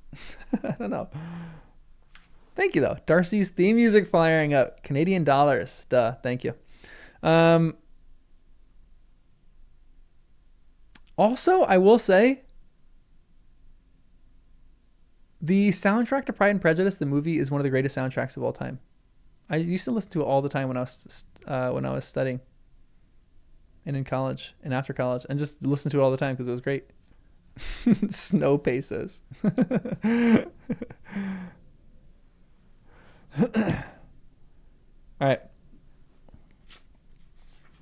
Elizabeth had scarcely time to disclaim all right to the compliment before their approach was announced by the doorbell, and shortly afterward, the three gentlemen entered the room. Colonel Fitzwilliam, who led the way, was about 30. Not handsome, but in person and address, most truly the gentleman. Interesting. I wonder if Fitzwilliam is going to be the one that dispels the prejudice that Elizabeth has of Darcy. I think Fitzwilliam is, for some reason, I don't know why, but I feel like they're going to become buddies, Fitzwilliam and Lizzie. And they're going to be able to like make fun of Darcy together. Mr. Darcy looked just as he had been used to look in Hertfordshire, paid his compliments with his usual reserve to Mrs. Collins and whatever might be his feelings toward her friend. Elizabeth merely curtsied to him without saying a word. Colonel Fitzwilliam entered into conversation directly with the readiness and ease of a well-bred man, and talked very pleasantly. But his cousin, after having addressed a slight observation on the house and garden to Mrs. Collins, sat for some time without speaking to anybody. He's nervous. At length, however, his civility was so far awakened as to inquire of Elizabeth after the health of her family. She answered him in the usual way, and after a moment's pause added, "Oh dear, she's going to talk about Jane. Oh, my eldest sister has been in town these 3 months. Have you never happened to see her there?" She was perfectly sensible that he never had, but she wished to see whether he would betray any consciousness of what had passed between the Bingleys and Jane, and she thought he looked a little confused as he answered that he had never been so fortunate as to meet Miss Bennet. The subject was pursued no farther, and the gentleman soon afterward went away. That's all we get. I need more. I need to be a fly on the wall for this whole entire conversation.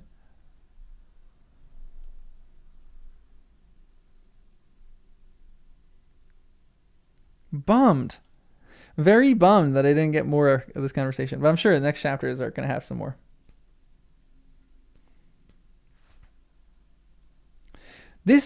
She thought he looked a little confused as he answered that he had never been so fortunate as to meet Miss Bennet. Why is he confused at that? Is he just a bimbo? Is he just like not conscious to social convention? Read 33 but not after. Okay, maybe we'll do 31, 32, and 33. 33 is not that long. And we'll stop right at 34. We got a little time. This is just too fun to stop. Okay, read 33 but not beyond. All right, we're going to read to 33, guys, because I just don't want to stop. And then the next read will probably be like Wednesday or Thursday, I think. This is just too enjoyable. No, you got a meeting? No, just cancel your meetings. Everyone just cancel everything that you got going on for the next like hour as we read. Confused? Maybe guilt? Maybe? To what extent, we wonder, is Darcy visiting because he wants to see Lizzie? To what extent merely because is socially accepted? At this point, we readers don't know. Honestly, yeah. That's a really valid point. My feel, because I feel like, I know that the end goal of this is he's visiting because he has a crush on Lizzie. Like maybe it is social convention too. They have to go visit, all these people. But the quickness of the visit makes me think that he knew Lizzie was there and he wanted to go see her, because it just happened so fast. I love that you're going to go to a movie, but instead you're hanging out watching this movie, watching me enjoy this for the first time. But I think he would know Lizzie is there because to me, this is what's going to happen. Or this is what happened. Did he went and saw his aunt? Yeah, he went and saw his aunt first. I think that Lady Catherine would 100% tell Darcy that there was an obstinate woman staying with Charlotte, and Darcy would be like, I know about an obstinate woman.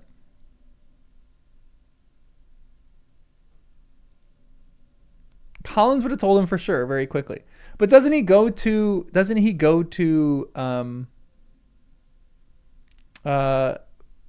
his aunt first? And yeah, Mr. Collins would for sure say that too. Mr. Collins goes and visits, and then I think he would be like, oh, by the way, Lizzie's staying over. Your one of your people that you've already met. Yeah, they don't correspond, but what's his name? Maybe am I misunderstanding that?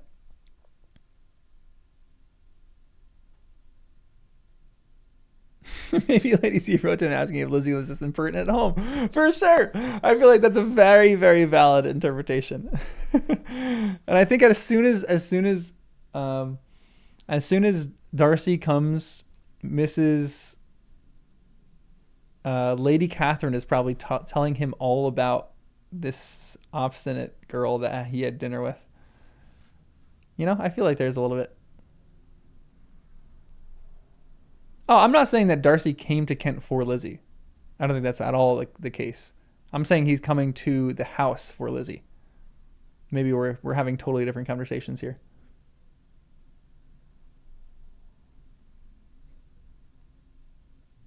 Yeah. Thank you, Sarah. Exactly my thoughts. I feel like we all kind of agree on that. All right, chapter 31. Colonel Fitzwilliam's manners were very much admired at the parsonage, and the ladies all felt that he must add considerably to the pleasure of their engagements at Rosings. It was some days, however, before they received any invitation thither, for while there were visitors in the house, they could not be necessary. And it was not till Easter Day, almost a week after the gentleman's arrival, that they were honored by such an attention. And then they were merely asked on leaving church to come there in the evening. For the last week they had seen very little of either Lady Catherine or her daughter. Colonel Fitzwilliam had called at the parsonage more than once during the time, but Mr. Darcy they had only seen at church. He's a church-going boy. The invitation was accepted, of course, and at a proper hour they joined the party in Lady Catherine's drawing room. Her ladyship received them civilly, but it was plain that their company was by no means so acceptable as when she could get nobody else. And she was, in fact, almost engrossed by her nephews, speaking to them, especially to Darcy, much more than to any other person in the room. Colonel Fitzwilliam seemed really glad to see them. Anything was a welcome relief to him at Rosings. And Mr. Collins's pretty friend had moreover caught his fancy. Interesting. He now seated himself by her and talked so agreeably of Kent and Hertfordshire, of his travelling and staying at home, of new books and music, that Elizabeth had never been half so well entertained in that room before. And they conversed with so much spirit and flow as to draw the attention of Lady Catherine herself, as well as Mr. Darcy. His eyes had been soon and repeatedly turned toward them with a look of curiosity, and that her ladyship, after a while, shared the feeling, was more openly acknowledged, for she did not scruple to call out, "What is it that you are saying, Fitzwilliam? What is it that you were talking of? What are you telling Miss Bennet? Let me hear what it is." What a nosy woman. Mr. Darcy is for sure just stalking them. He has a funny air of creepiness. It is so funny to me. He just pops up in the most random places.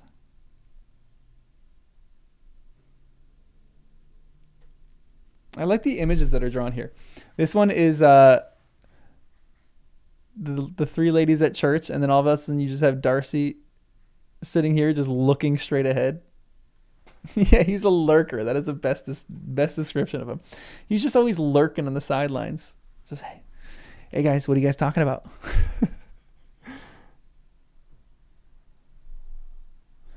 Now, does Fitzwilliam like Lizzie, or is he just a really good conversationalist?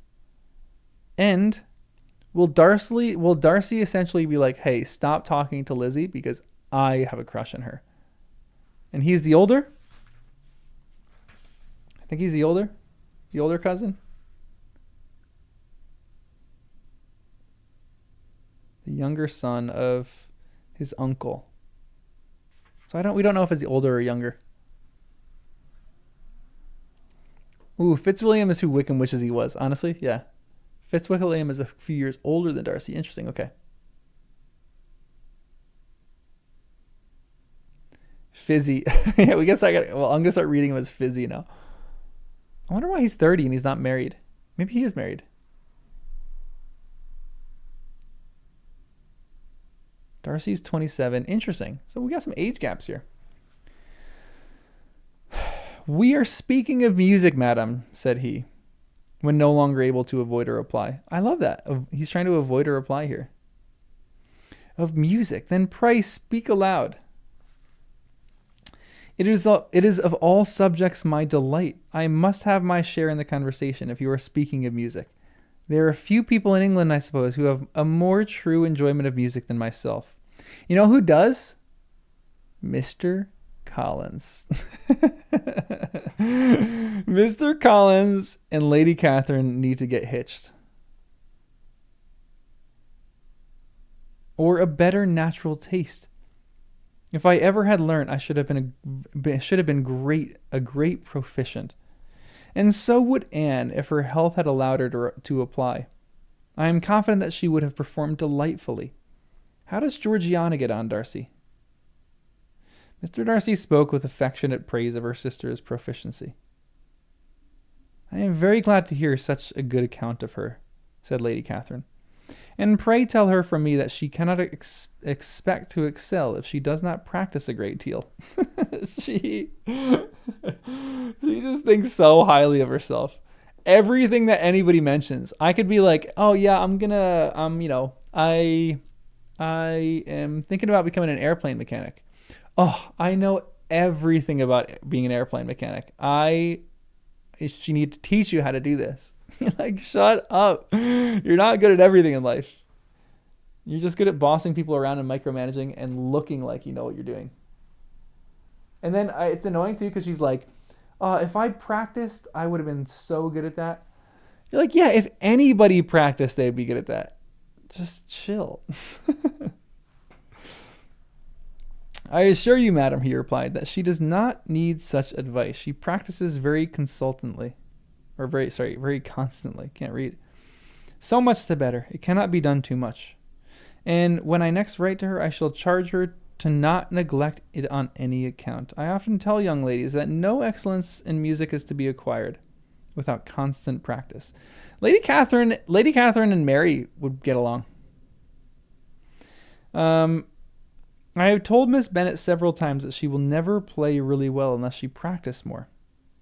And though Mrs. Collins is no instrument, she is very welcome, as I have often told her to come to Rosings every day and play on the pianoforte in Mrs. Jenkinson's room. She would be in nobody's way, you know, in that part of the house." Gosh, hold on. So they also have another piano that is the nicer piano, but she's like, she can come to my house and she can play on Jenkinson's piano, but she can't really touch my piano because she wouldn't be an annoyance in that part of the house. Yeah, Lizzie's like, I'm gonna pass on that one. Thanks for the offer, but I'm all right. Yeah, I'll go play in the servants' quarter. Thanks for your accommodations there, Lady Catherine. Mr. Darcy looked a little ashamed of his aunt's ill breeding and made no answer. Good for him. When coffee was over, Colonel Fitzwilliam reminded Elizabeth of having promised to play to him, and she sat down directly to the instrument. He drew a chair near her. Lady Catherine listened to half a song and then talked, as before, to her other nephew, till the latter walked away from her, and moving with his usual deliberations toward the pianoforte, stationed himself so as to command a full view of the fair performer's countenance. Elizabeth saw what he was doing, and at the first convenient pause turned to him with an arch smile and said, You mean to frighten me, Mr. Darcy, by coming in this state to hear me. But I will not be alarmed, though your sister does play so well. There is a stubbornness about me that can never bear to be frightened at the will of others. My courage always rises with every attempt to intimidate me. What a lurker! This is so funny.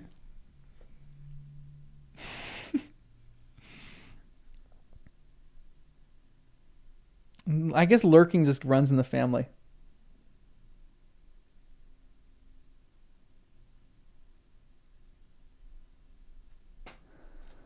This is kind of cute. Cute little meeting between the two.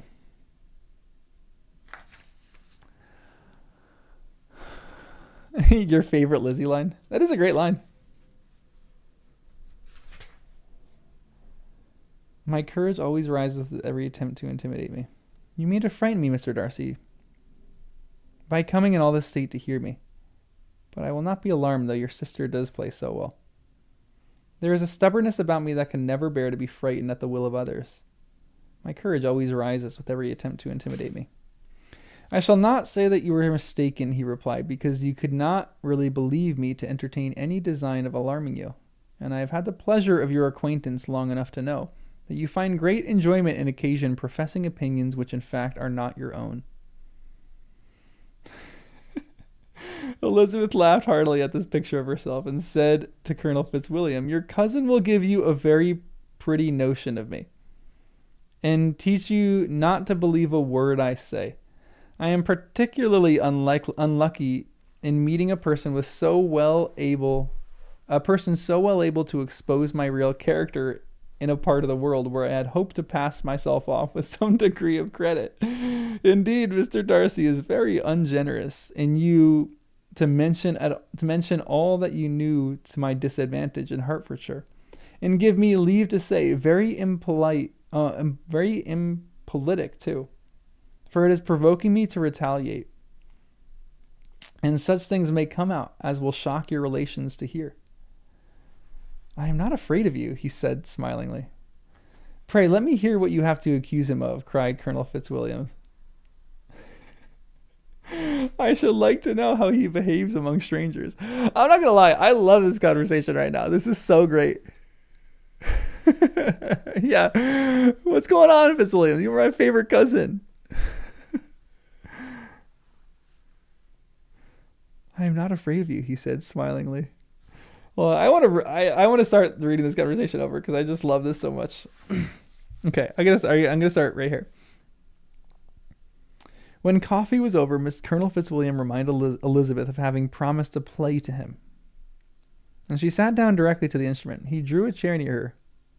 Lady Catherine listened to half a song, and then talked, as before, to her other nephew, till the latter walked away from her, and moving with his usual deliberation toward the pianoforte, stationed himself as to command a full view of the fair performer's countenance.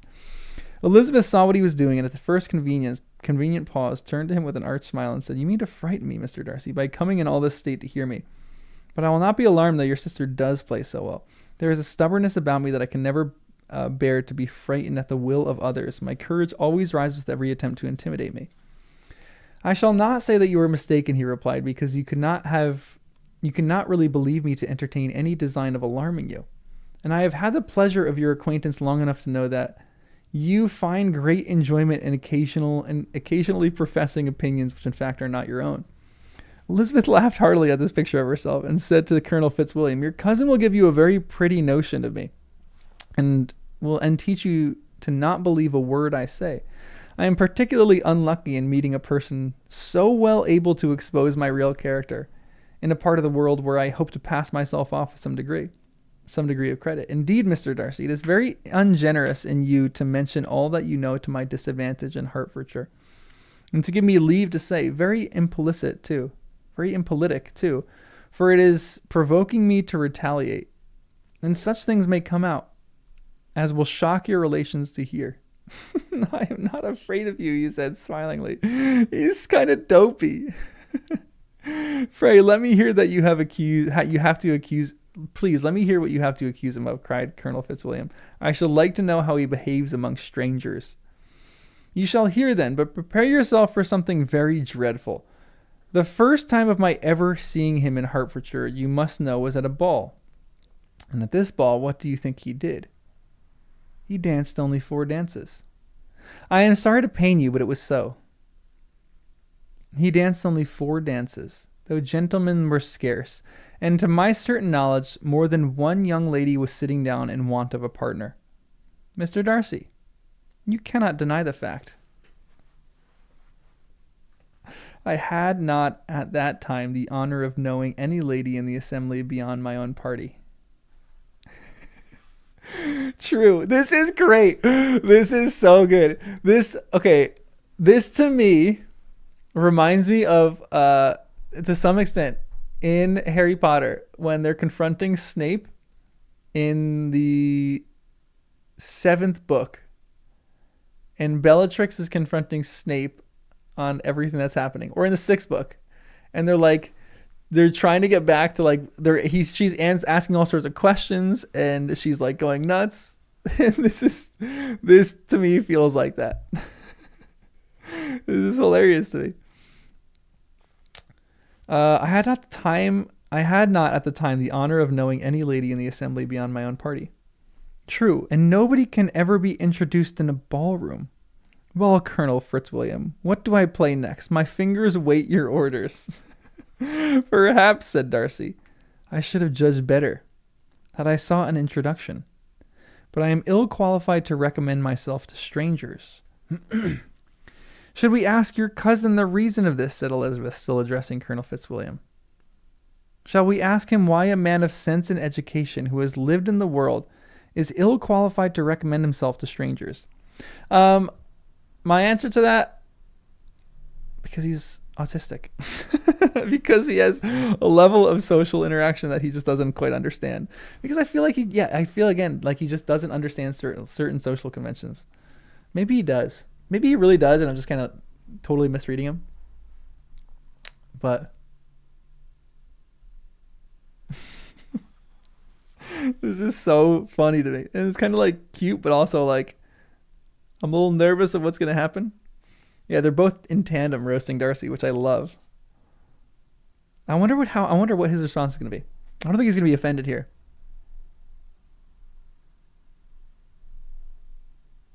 Yeah, it's honestly so good. She's so mad that she just calls him out and he thinks it's flirting.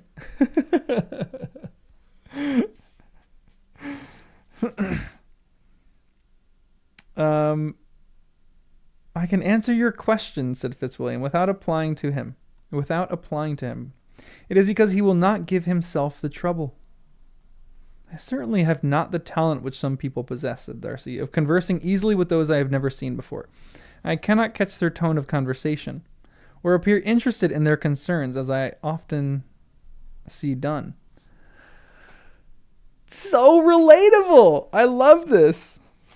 My fingers, said Elizabeth, do not move over this instrument in the masterly manner with which I see so many women do. This is a great clapback right here. They do not have the same force of rapidity, and do not produce the same expression. But then I have always supposed that to be my fault, because I would not take the trouble of practicing. It is not what I do not believe my fingers as capable as any other woman's of superior execution. Darcy smiled and said, "You are perfectly right. You have employed your time much better. No one admitting to the privilege of hearing you can think anything wanting. We, neither of us, perform to strangers." This is great. This is so perfect because he is flirting 100% here and she is roasting 100%.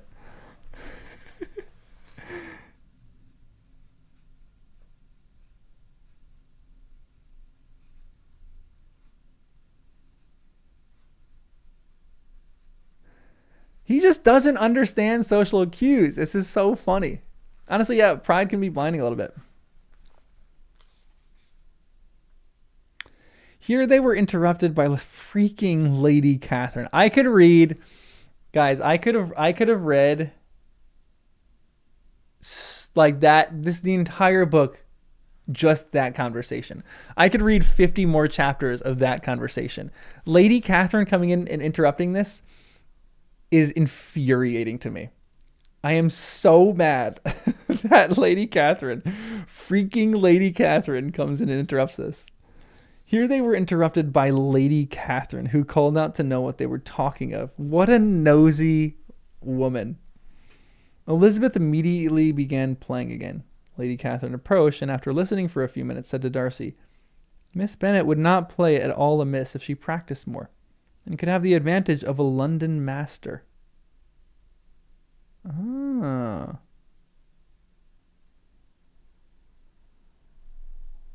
She has a very good notion of fingering, though her taste is not equal to Anne's.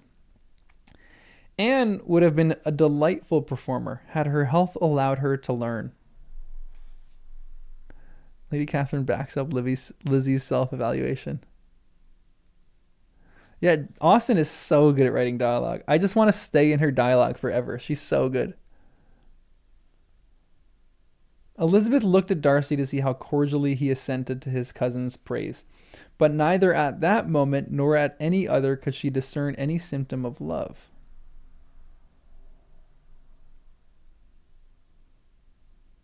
Huh. And from the whole of his behavior to Miss de Bourgh, she derived this comfort for Miss Bingley, that he might have been just as likely to marry her as she had been his relation. Or had she been his relation, sorry.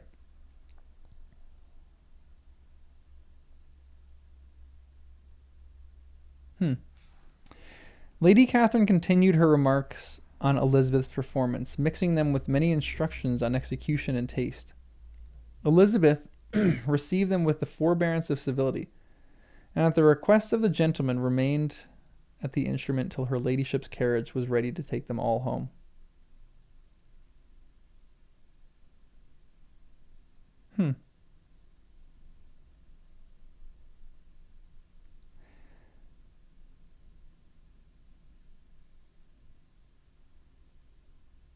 The gentleman being Darcy here? Yeah, I know Lizzie doesn't feel like... Yeah, I got that. This is an interesting social interaction too. I'm trying to figure out what's going on in their minds.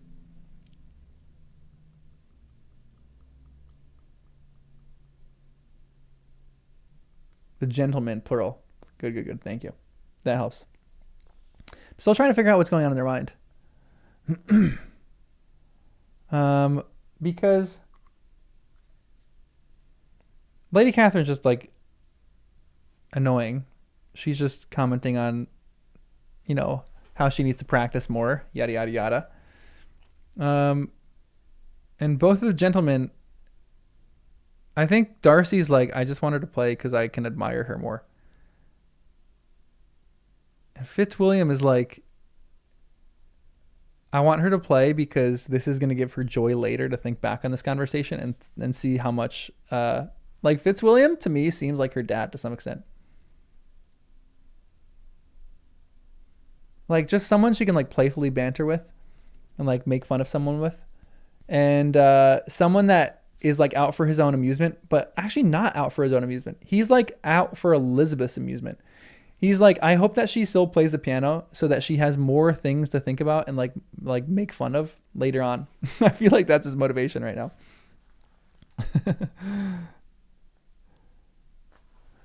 One second.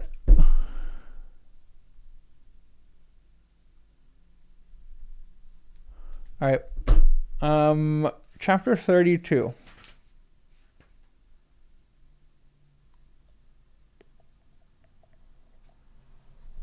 All right, chapter 32. We're doing chapter 32 and chapter 33. Elizabeth was sitting by herself the next morning and writing to Jane, while Mrs. Collins and Maria were gone on business into the village, when she was startled by a ring at the door, the certain signal of a visitor. As she had heard no carriage, she thought it not unlikely to be Lady Catherine, and under that apprehension was putting away her half-finished letter that she might escape all impertinent questions when the door opened. And to her very great surprise, Mr. Darcy and Mr. Darcy only entered the room. He seemed astonished, too, on finding her alone, and apologized for his intrusion by letting her know that he had understood all the ladies to be within. Then they sat down, and when her enquiries after Rosings were made, seemed in danger of sinking into total silence. It was absolutely necessary, therefore, to think of something, and in this emergence, recollecting when she had seen him last in Hertfordshire, and feeling curious to know what he would say on the subject of their hasty departure, she observed, "Interesting. Okay, I don't know what's going to go on here, but imagine if Darcy proposes here." Darcy would, I don't think he would do it, but could this be what? Could this be a chapter like that? "How very suddenly you all quitted Netherfield last November, Mr. Darcy. It must have been a most agreeable surprise to Mr. Bingley to see you all after him so soon. For if I recollect right, he went but the day before. He and his sisters were well, I hope, when you left London." "Perfectly so, I thank you." She found that he was to receive no other answer, and after a short pause added, "I think I have understood that Mr. Bingley has not much idea of ever returning to Netherfield again." "I have never heard him say so, but it is probable that he may spend very little of his time there in the future. He has many friends, and he is at a time of his life when friends and engagement are continually increasing." Tolkien rants, what's up? This is hilarious because I am such a Darcy person. Like, not that I look down upon people with like a ton of friends, but I'm like, oh, you're definitely at the point of your life where all that you care about is going and hanging out with friends and just doing things with friends, which is great. Sometimes I wish I had more friends that I could do that with, but it's just like sometimes I just want to be left alone. Honestly, everything that Darcy says is just my favorite. He's just so awkward and so weird and just doesn't care about like social cues, but just has a crush. It's kind of cute.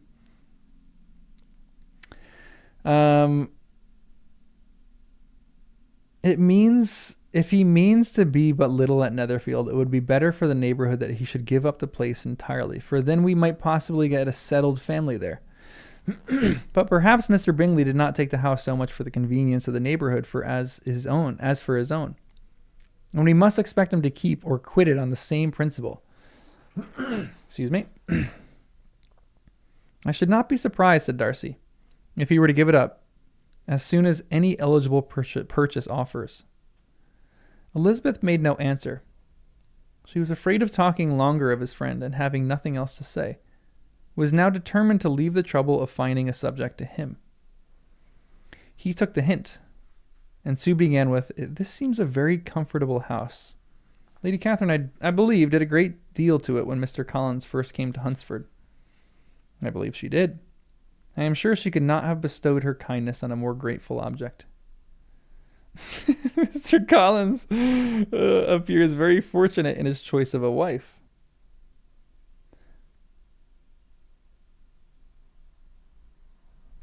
Love that line. Mandela. Mr. Collins appears very fortunate in his choice of wife. This is a great line because Darcy knows that Charlotte is better than Mr. Collins.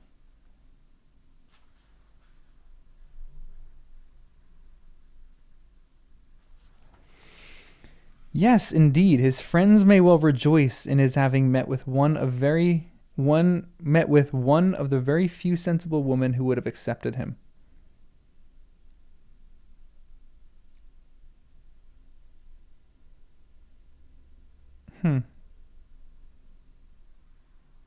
Or having made him happy if they had. My friend had an excellent understanding, though I am not certain that I consider her marrying Mr. Collins as the wisest thing she ever did. She seems perfectly happy, however, and in a prudential light, it is certainly a very good match for her. It must be very agreeable to her to be settled within so easy a distance to her own family and friends. An easy distance, you call it? It is nearly 50 miles. And what is 50 miles of good road? Little more than a half a day's journey. Yes, I call it a very easy distance. I should never have considered the distance as one of the advantages of the match, cried Elizabeth. I should never have said Mrs. Collins was settled near her family. It is a proof of your own attachment to Hertfordshire. Anything beyond the very neighborhood of Longbourn, I suppose, would appear far. As he spoke, there was a sort of smile, which Elizabeth fancied she understood. He must be supposing her to be thinking of Jane and Netherfield. And she blushed as she answered. Oh, yikes! Dang! This is going to be bad. This is going to be so bad. Oh, gosh. All of Lizzie's frustration and annoyances are going to come out in this moment. Oh, boy. Here we have dumb little old Darcy just being like, oh, you just love Longbourn so much. Yeah, they are in two totally different planes. They are in different planets right here. This is so funny. I do not mean to say that a woman may not be settled too near her family. The far and the near must be relative and depend on many varying circumstances. Where there is fortune to make the expense of traveling unimportant, distance becomes no evil, but that is not the case here. Mr. and Mrs. Collins have a comfortable income, but not such a one as will allow frequent journeys. And I am persuaded my friend would not call herself near her family under less than half the present distance. Mr. Darcy drew his chair a little toward her and said, You cannot have a right to such a very strong local attachment. You cannot have been always at Longbourn. You cannot have a right to such very strong local attachment. You cannot have been always at Longbourn.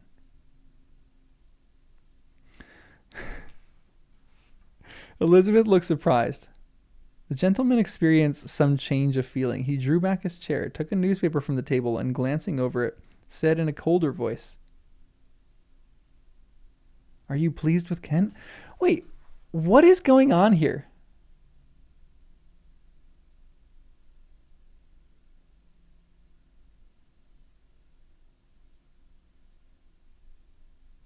You cannot have a right to such a very strong local attachment. Why does he draw his chair back?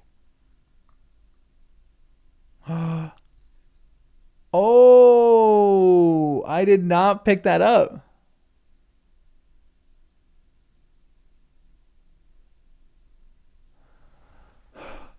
Dang, Darcy in his head is going, I'm going to bring you back to my place. Because he's weird for sure. Interesting. Yeah, internal Darcy is like, just act cool, just act cool. Internal, dang. That's so funny. And I guess that he sees this as, or he's seeing her as like not really responding that well. And so he goes back in a little bit of coldness. He's so interesting. Huh. Are you pleased with Kent? A short dialogue on the subject of the county ensued, on either side calm and concise, and soon put an end to the entrance of Charlotte and her sister, just returned from their walk. The tete-a-tete surprised them. Mr. Darcy related the mistake which had occasioned his intruding on Miss Bennet, and after sitting a few minutes longer without saying much to anybody, went away.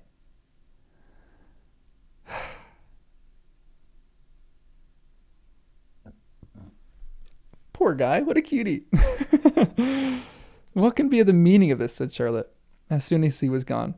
My dear Eliza, he must be in love with you, or he would never have called on us in this familiar way. But when Elizabeth told of his silence, it did not seem very likely, even to Charlotte's wishes, to be the case. And after various conjectures, they could at last only suppose his visit to proceed from the difficulty of finding anything to do. which was the more probable from the time of year. All field sports were over. Within doors there was Lady Catherine, books and a billiard table, but gentlemen cannot always be within doors. And in the nearness of the parsonage, or the pleasantness of the walk to it, or of the people who lived in it, the two cousins found a temptation from this period of walking thither almost every day. They called at various times in the morning, sometimes separately, sometimes together, and now and then accompanied by their aunt, it was plain to them all that Colonel Fitzwilliam came because he had the pleasure in their society, a persuasion which of course recommended him still more, and Elizabeth was reminded by her own satisfaction in being with him, as well as by his evident admiration of her former favorite George Wickham. And though, in comparing them, she saw there was less captivating softness in Colonel Fitzwilliam's manners, she believed she might have the best informed mind. Interesting. Yeah, I know. This is driving me crazy because it's funny too, because in my mind I'm picturing as a guy that he's probably he probably walked back and forth from Lady Catherine's manor almost all the way to the parsonage.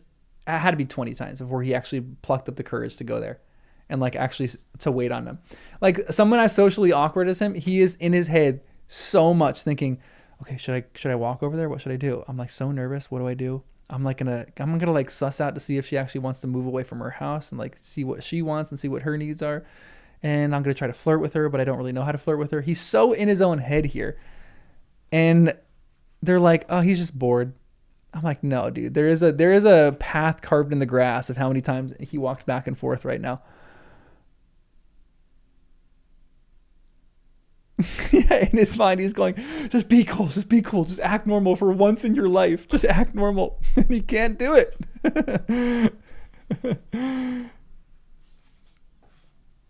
Excellent. Okay, let's get a little of Colonel Fitzwilliam's opinions on Wickham.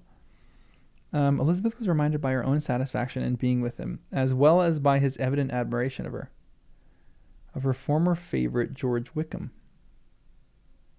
And though in comparing them, she saw there was less captivating softness in Colonel Fitzwilliam's manner, she believed he might have the best informed mind. So it's really interesting. I wonder if she's actually gaining. She seems to be gaining affections for Fitzwilliam here.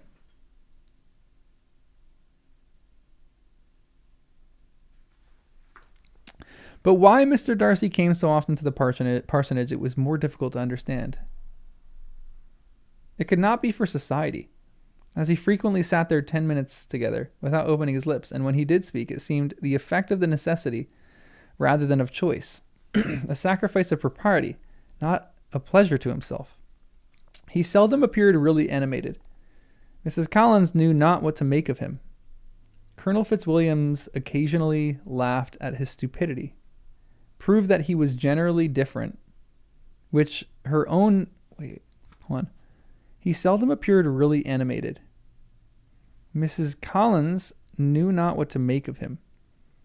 Colonel Fitzwilliam's occasional laughing at his stupidity proved that he was generally different, with her own knowledge of him than he could have told her. And as she would have liked to believe this change of effect of love and the object of that love, her friend Eliza, she set herself seriously to work to find out. That's cute. She watched him whenever they were at Rosings and whenever he came to Hunsford, but without much success. He certainly looked at her friend a great deal, but the expression of that look was disputable. It was an earnest, steadfast gaze, but she often doubted whether there was much admiration in it, and sometimes it seemed nothing but absence of mind. This is interesting. This is so... What a good friend, first of all, for Charlotte to be hunting like this. I thought that Charlotte was going to be a lot different and Elizabeth and Charlotte weren't going to really have that much in common, but they are great friends still. But I feel like in his mind, Darcy's I shouldn't be in love with this girl.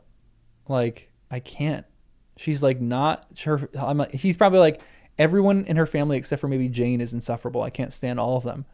In his head, there's no practicality that this situation works. So he's looking at her and he's going, I love her. I think she is so cool. She is like the greatest. And in his head, he's also thinking, but her family is annoying. She has no money. Like, this really shouldn't work. It is such a quandary that he's in. I think he kind of has moved past the there's no way it works stage by now. But at the same point, I think there's still something in his mind that's lingering about that. Darcy is a cat volcano. For sure. Absolutely. He needs a therapist. He needs to just he needs someone to express this all to. She had once or twice suggested to Elizabeth the possibility of us being partial to her. But Elizabeth always laughed at the idea. And Mrs. Collins did not think it right to press the subject, from the danger of raising expectations, which might only end in disappointment. For in her opinion, it admitted not of a doubt that all her friend's dislike would vanish if she could suppose him to be in her power. Wait. And Mrs. Collins did not think it right to press the subject, from the danger of raising expectations, which might only end in disappointment. For in her opinion, it admitted not of a doubt that all her friend's dislike would vanish if she could suppose him to be in her power.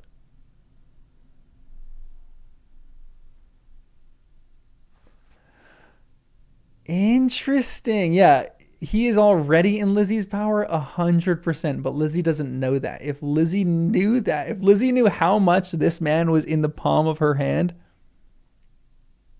she might melt. I don't know. That's such a... Charlotte is great. I love Charlotte.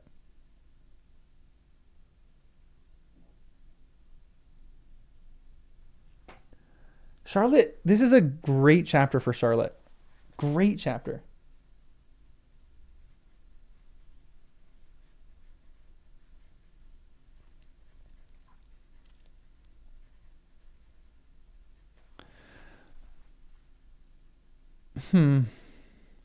In her kind schemes for Elizabeth, she sometimes planned her marrying Colonel Fitzwilliam.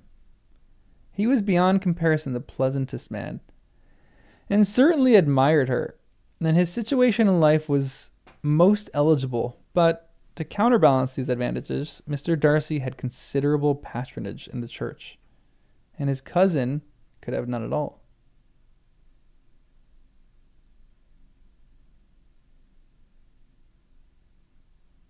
Why?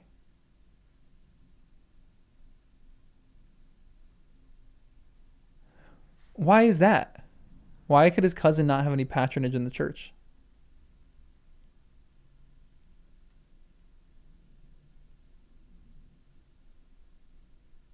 Is it just like their stage, like where they're at in their life? Second son. Fitzy is a second son. That's right. Interesting. Okay. Interesting. Okay. That makes more sense. Bummer. I wonder how this relationship with Fitzwilliam and Elizabeth is going to go. Because I feel like they do kind of are crushing on each other a little bit, but not necessarily. Maybe a little bit. There's like inklings of it. That was a great chapter. Please give me another conversation between these two. Chapter 33. All right. Chapter 33. Or, yeah, we're doing chapter 33, right? We're ending at chapter 34. I love Charlotte just being so wise and like deciphering all these things. Both Fitzy and Lizzie are poor. Bummer. All right, 33. More than once did Elizabeth in her ramble within the park unexpectedly meet Mr. Darcy. What a lurker. What a lurker. I love him. And you know for sure he is looking at the windows every minute trying to like, he's got binoculars on through the windows looking for Lizzie and he sees her and he quickly throws on all of his gear and he runs out there for her. She felt all the perverseness of the mischance that should bring him where no one else was brought, and to prevent its ever happening again, took care to inform him at first that it was a favorite haunt of hers. How it could occur a second time, therefore, was very odd. Okay.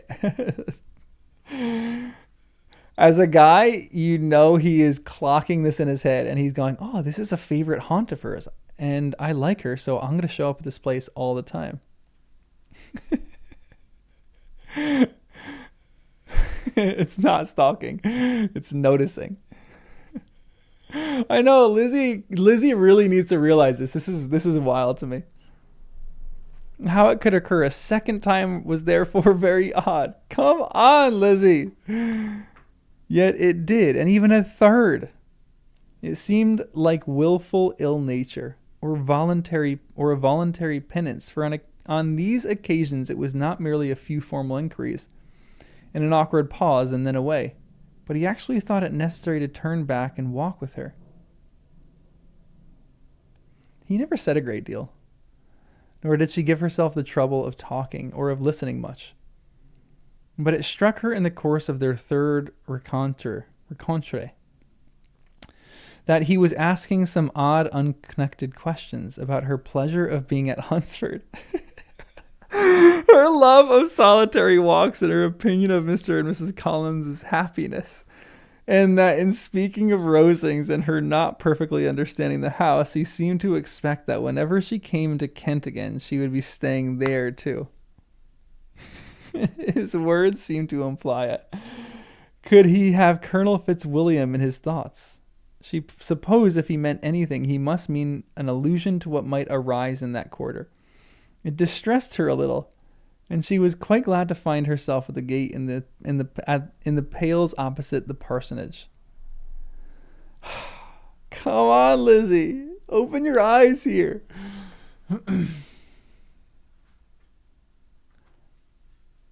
And these questions are such funny questions.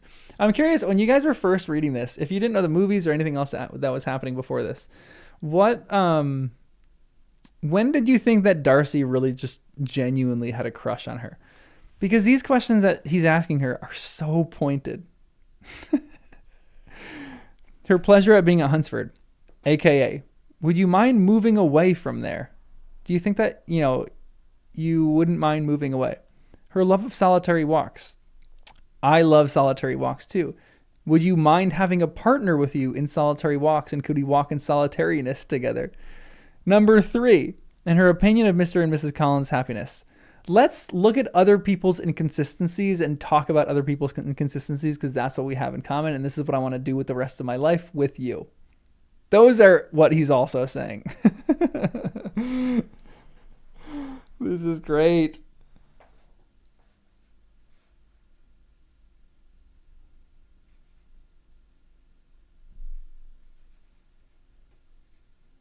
Is pointed.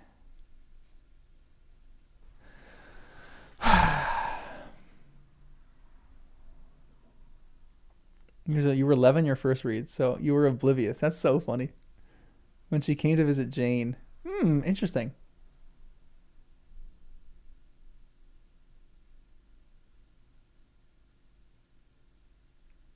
You hadn't seen any adaptation, so you were surprised by his proposal. Interesting. You were 12 on your first read. That's kind of fun, though. She was engaging one day as she walked in reperusing Jane's last letter. Ooh, reperusing is a good letter, or is a good word. And dwelling on some passages which proved that Jane had not written in spirits, when instead of being again surprised by Mr. Darcy, she saw, on looking up, that Colonel Fitzwilliam was meeting her. Putting away the letter immediately and forcing him a smile, she said, I did not know before that you ever walked this way. I have been making a tour of the park, he replied, as I generally do every year, and intend to close it with a call at the parsonage. Are you going much further? No, I should have turned in a moment. And accordingly, she did turn, and they walked toward the parsonage together. Do you certainly leave Kent on Saturdays? She said. Yes, if Darcy does not put it off again. Let's go! Outing his friend right here. This is so good.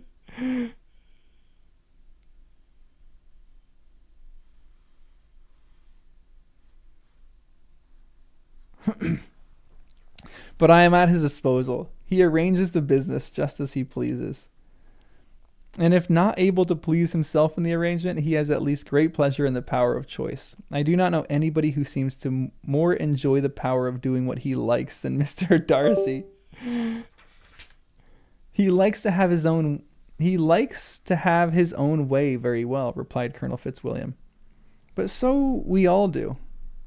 It is only that he has a better means of having it than any others, because he is rich and many others are poor. I speak feelingly. A younger son, must be inured to self-denial and dependence.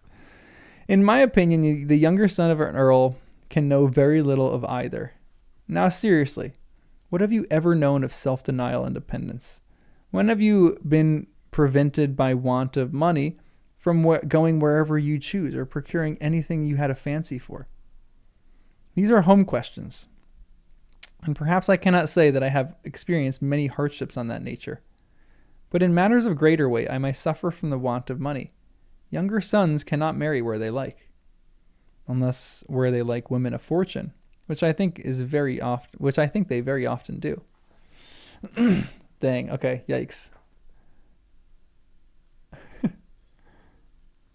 Yeah, Lizzie needs to put 2 and 2 together right here. In our habits of expense make us too dependent, and there are not many in my rank of life who can afford to marry without some attention to money. Is this, thought Elizabeth, meant for me?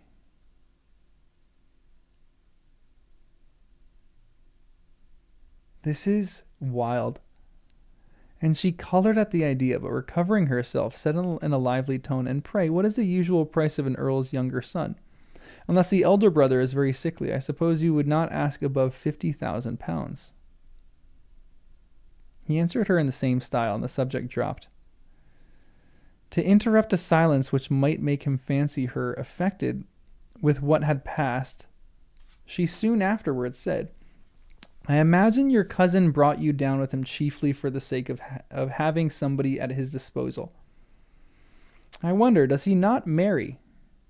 I wonder he does not marry to secure a lasting convenience of that kind, but perhaps his sister does as well for the present, and as she is under his sole care, he may do what he likes with her." "No," said Colonel Fitzwilliam. "That is an advantage which he must divide with me. I am joined with him in the guardianship of Miss Darcy." "Are you indeed? And pray, what sort of guardians do you make? Does your charge give you much trouble? Young ladies of her age are sometimes a little difficult to manage, and if she has the true Darcy spirit, she may like to have her own way." Lizzie needs to tone it down just a little bit, just a smidge. You don't even know who this woman is. As she spoke, she observed him looking at her earnestly. And the manner in which he immediately asked her why she supposed Miss Darcy likely to give them an uneasiness convinced her that she had somehow or other got pretty near the truth.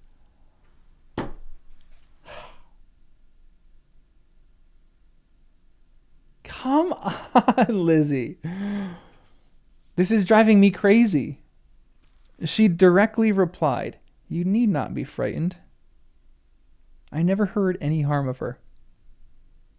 And I dare say she is one of the most tractable creatures in the world. She is a very great favorite with some of the ladies of my acquaintance, Miss Hurst and Miss Bingley. I think I have heard you say that you know of them." "I know them a little. Their brother is a pleasant gentlemanlike man. He is a great friend of Darcy." "Oh, yes," said Elizabeth dryly. "Mr. Darcy is uncommonly kind to Mr. Bingley, and takes a prodigious deal of care of him." "Care of him?" "Yes, I really believe Darcy does take care of him in those points where he wants care. From something that he told me in our journey hither, I have reason to think Bingley is very much indebted to him. No. Crap. Shoot. She is going to go off on this. I have reason to think Bingley very much indebted to him. She's going to think, oh, shoot, this is so bad. Oh, she's going to go atomic right here. But I ought to beg for his pardon, for I have no right to suppose that Bingley was the person meant. It was all conjecture. What is it you mean?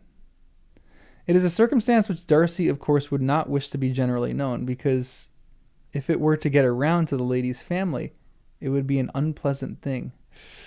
Shoot, this is going to be so bad. Oh, crap. Shoot, this is going to be so bad. Oh, no. Oh, I don't even want to read.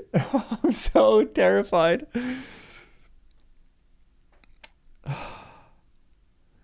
You may depend upon my not mentioning it. And remember that I have not much reason for supposing it to be Bingley.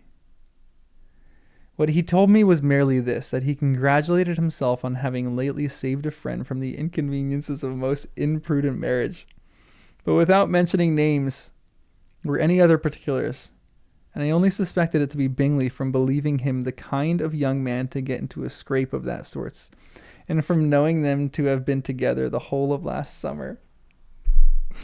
No. Did Mr. Darcy give you reasons for this interference? I understood that there were some very strong objections against the lady. And what arts did he use to separate them? He did not talk to me of his own arts, said Fitzwilliam smilingly. He only told me what I have told you now. Elizabeth made no answer and walked on, her heart swelling with indignation. After watching her a little, Fitzwilliam asked her why she was so thoughtful. I am thinking of what you have been telling me, she said. Your cousin's conduct does not suit my feelings. Why was he to be the judge? You are rather disposed to call his interference officious. I do not see what right Mr. Darcy had to decide on the propriety of his friend's inclination, or why, upon his own judgment alone, he was to determine and direct in what manner that his friend was to be happy. But, she continued, recollecting herself, as we know none of the particulars, it is not fair to condemn him. It is not to be supposed that there was much affection in the case. That is not an unnatural surmise, said Fitzwilliam, but it is lessening the honor of my cousin's triumph very sadly. Dude, we are getting dug into a hole so deep right now.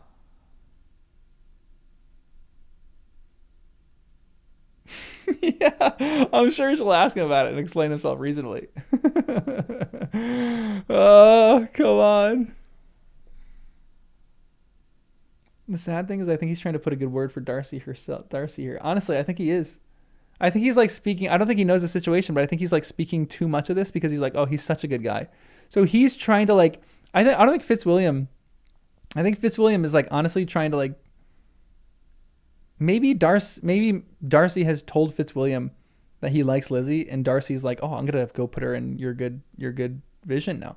I'm going to say how good that you are. Yeah, he's playing wingman here. Exactly. When wingmanning doesn't work.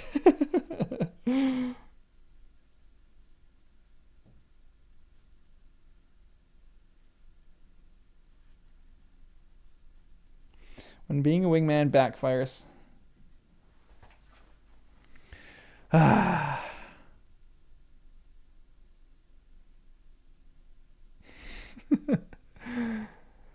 This is brutal. Mention of a young man getting into scrapes with a young lady is giving me thoughts of Jeeves. Isn't Jeeves from Wodehouse? My friend loved Wodehouse. Yeah, he's going, dude, I thought you had my back. What the heck? All right. Okay, so it makes me think, let me talk about this real quick before I finish. It makes me think, what was Darcy doing here? Was Darcy essentially like, hey, is he kind of being honest about this? Because he did seem to stop this in some way, because the family was insufferable. And so Darcy hates the family, but he's like, Jane is great. He's like, Jane is still good, but is he like Bingley? He's like, Charles, you kind of deserve more. You deserve better. Like, what is his motivation here? Because then he's being hypocritical, because if he's like, Charles, you deserve better, and then he's falling in love with Lizzie, then what's going on? So I don't know. I'm not going to look at chat because I don't want any spoilers to that. These are just my own thoughts. I don't know what the motive would be for that. Let me just write a quick note because I want to make a video on this. Why?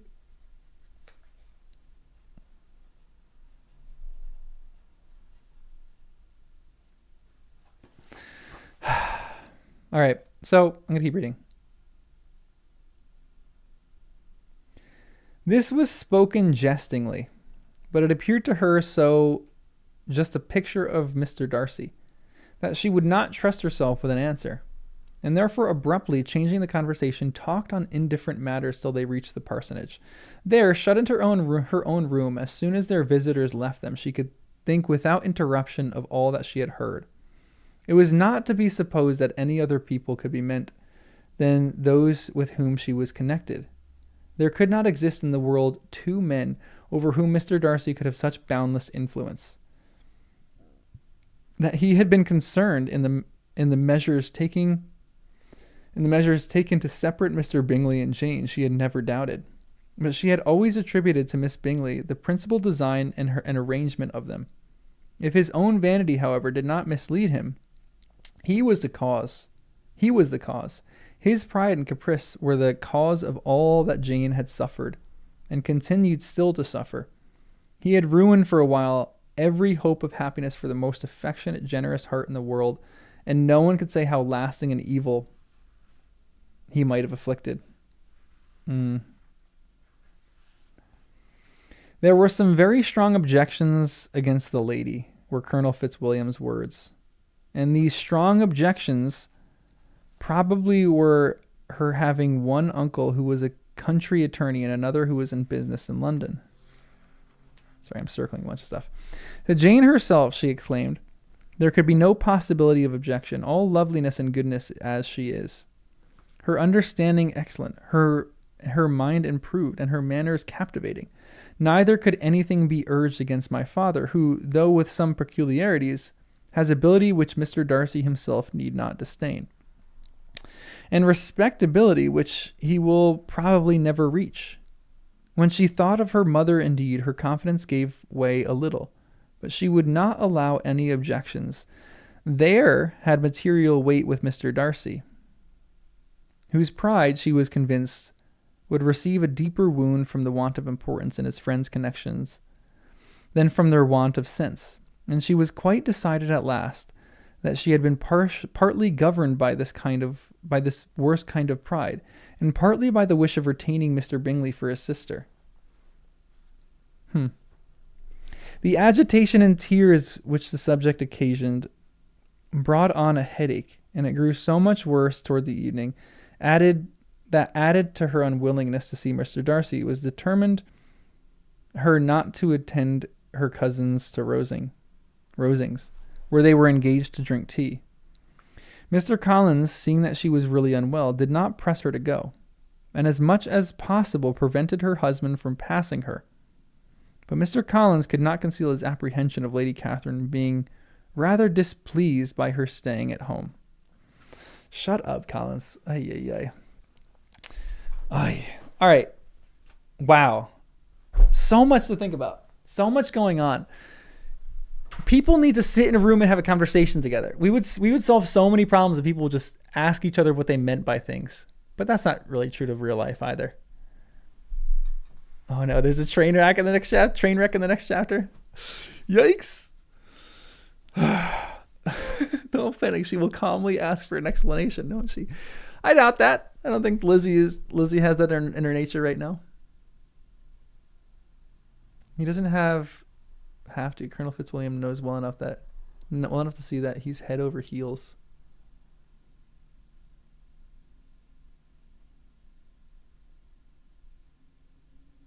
I think she hates Darcy this much at any other point in the whole novel. Yeah, honestly, she's like walking around here just seething, so mad at him.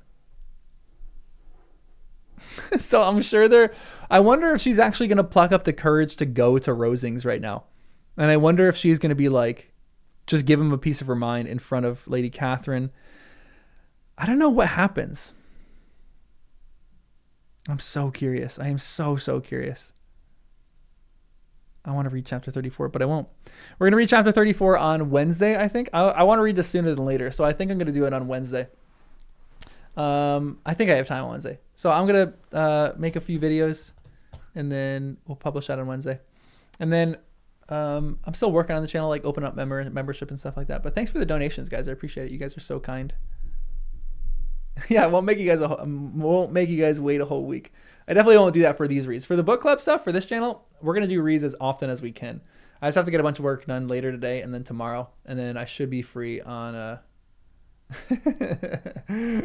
it's so 21st century. My schedule for reads is just random. It is honestly just whenever I can find time. I'll probably schedule more reads, but it's going to be every 2 or 3 days.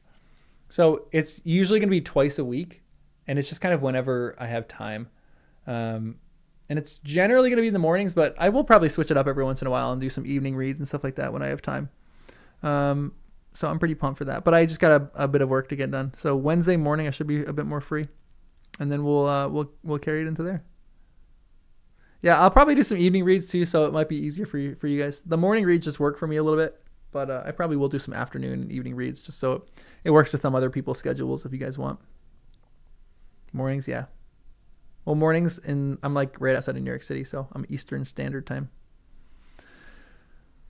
Good. I'm glad that they work well for you. I'm glad.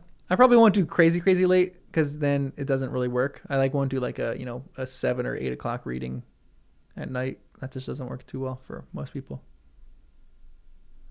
This isn't my only channel. I got a bunch more. I have 5 more. Really one other main one. And then a bunch of side ones. And this one, I think this one's going to outpace Lord of the Rings in a year. I think this one will probably be bigger than Lord of the Rings channel, but I don't know. Sometimes I don't understand YouTube or how YouTube works, but we'll see. But I am loving Pride and Prejudice right now. It's so fun. I don't know what's going to happen. We'll see. Chapter 34 is apparently a atomic chapter. It's going to be a great stream next one. All right, excellent. Yeah, Ruth. You can just wolf it down in 10 minutes. I know. Well, I don't have 50K. I have 41K. Unless it just went up 10,000 in the last 3 hours, which would be great. Build a pony. I love Build a Pony. All the other channels are first timers. First timers is the main one. First timers Harry Potter. First timers Brandon Sanderson. First timers Game of Thrones, and this is just first time classics. I gotta figure out how to rename all of them, but they're all just branded that just because I like reading things, and it's all first time stuff.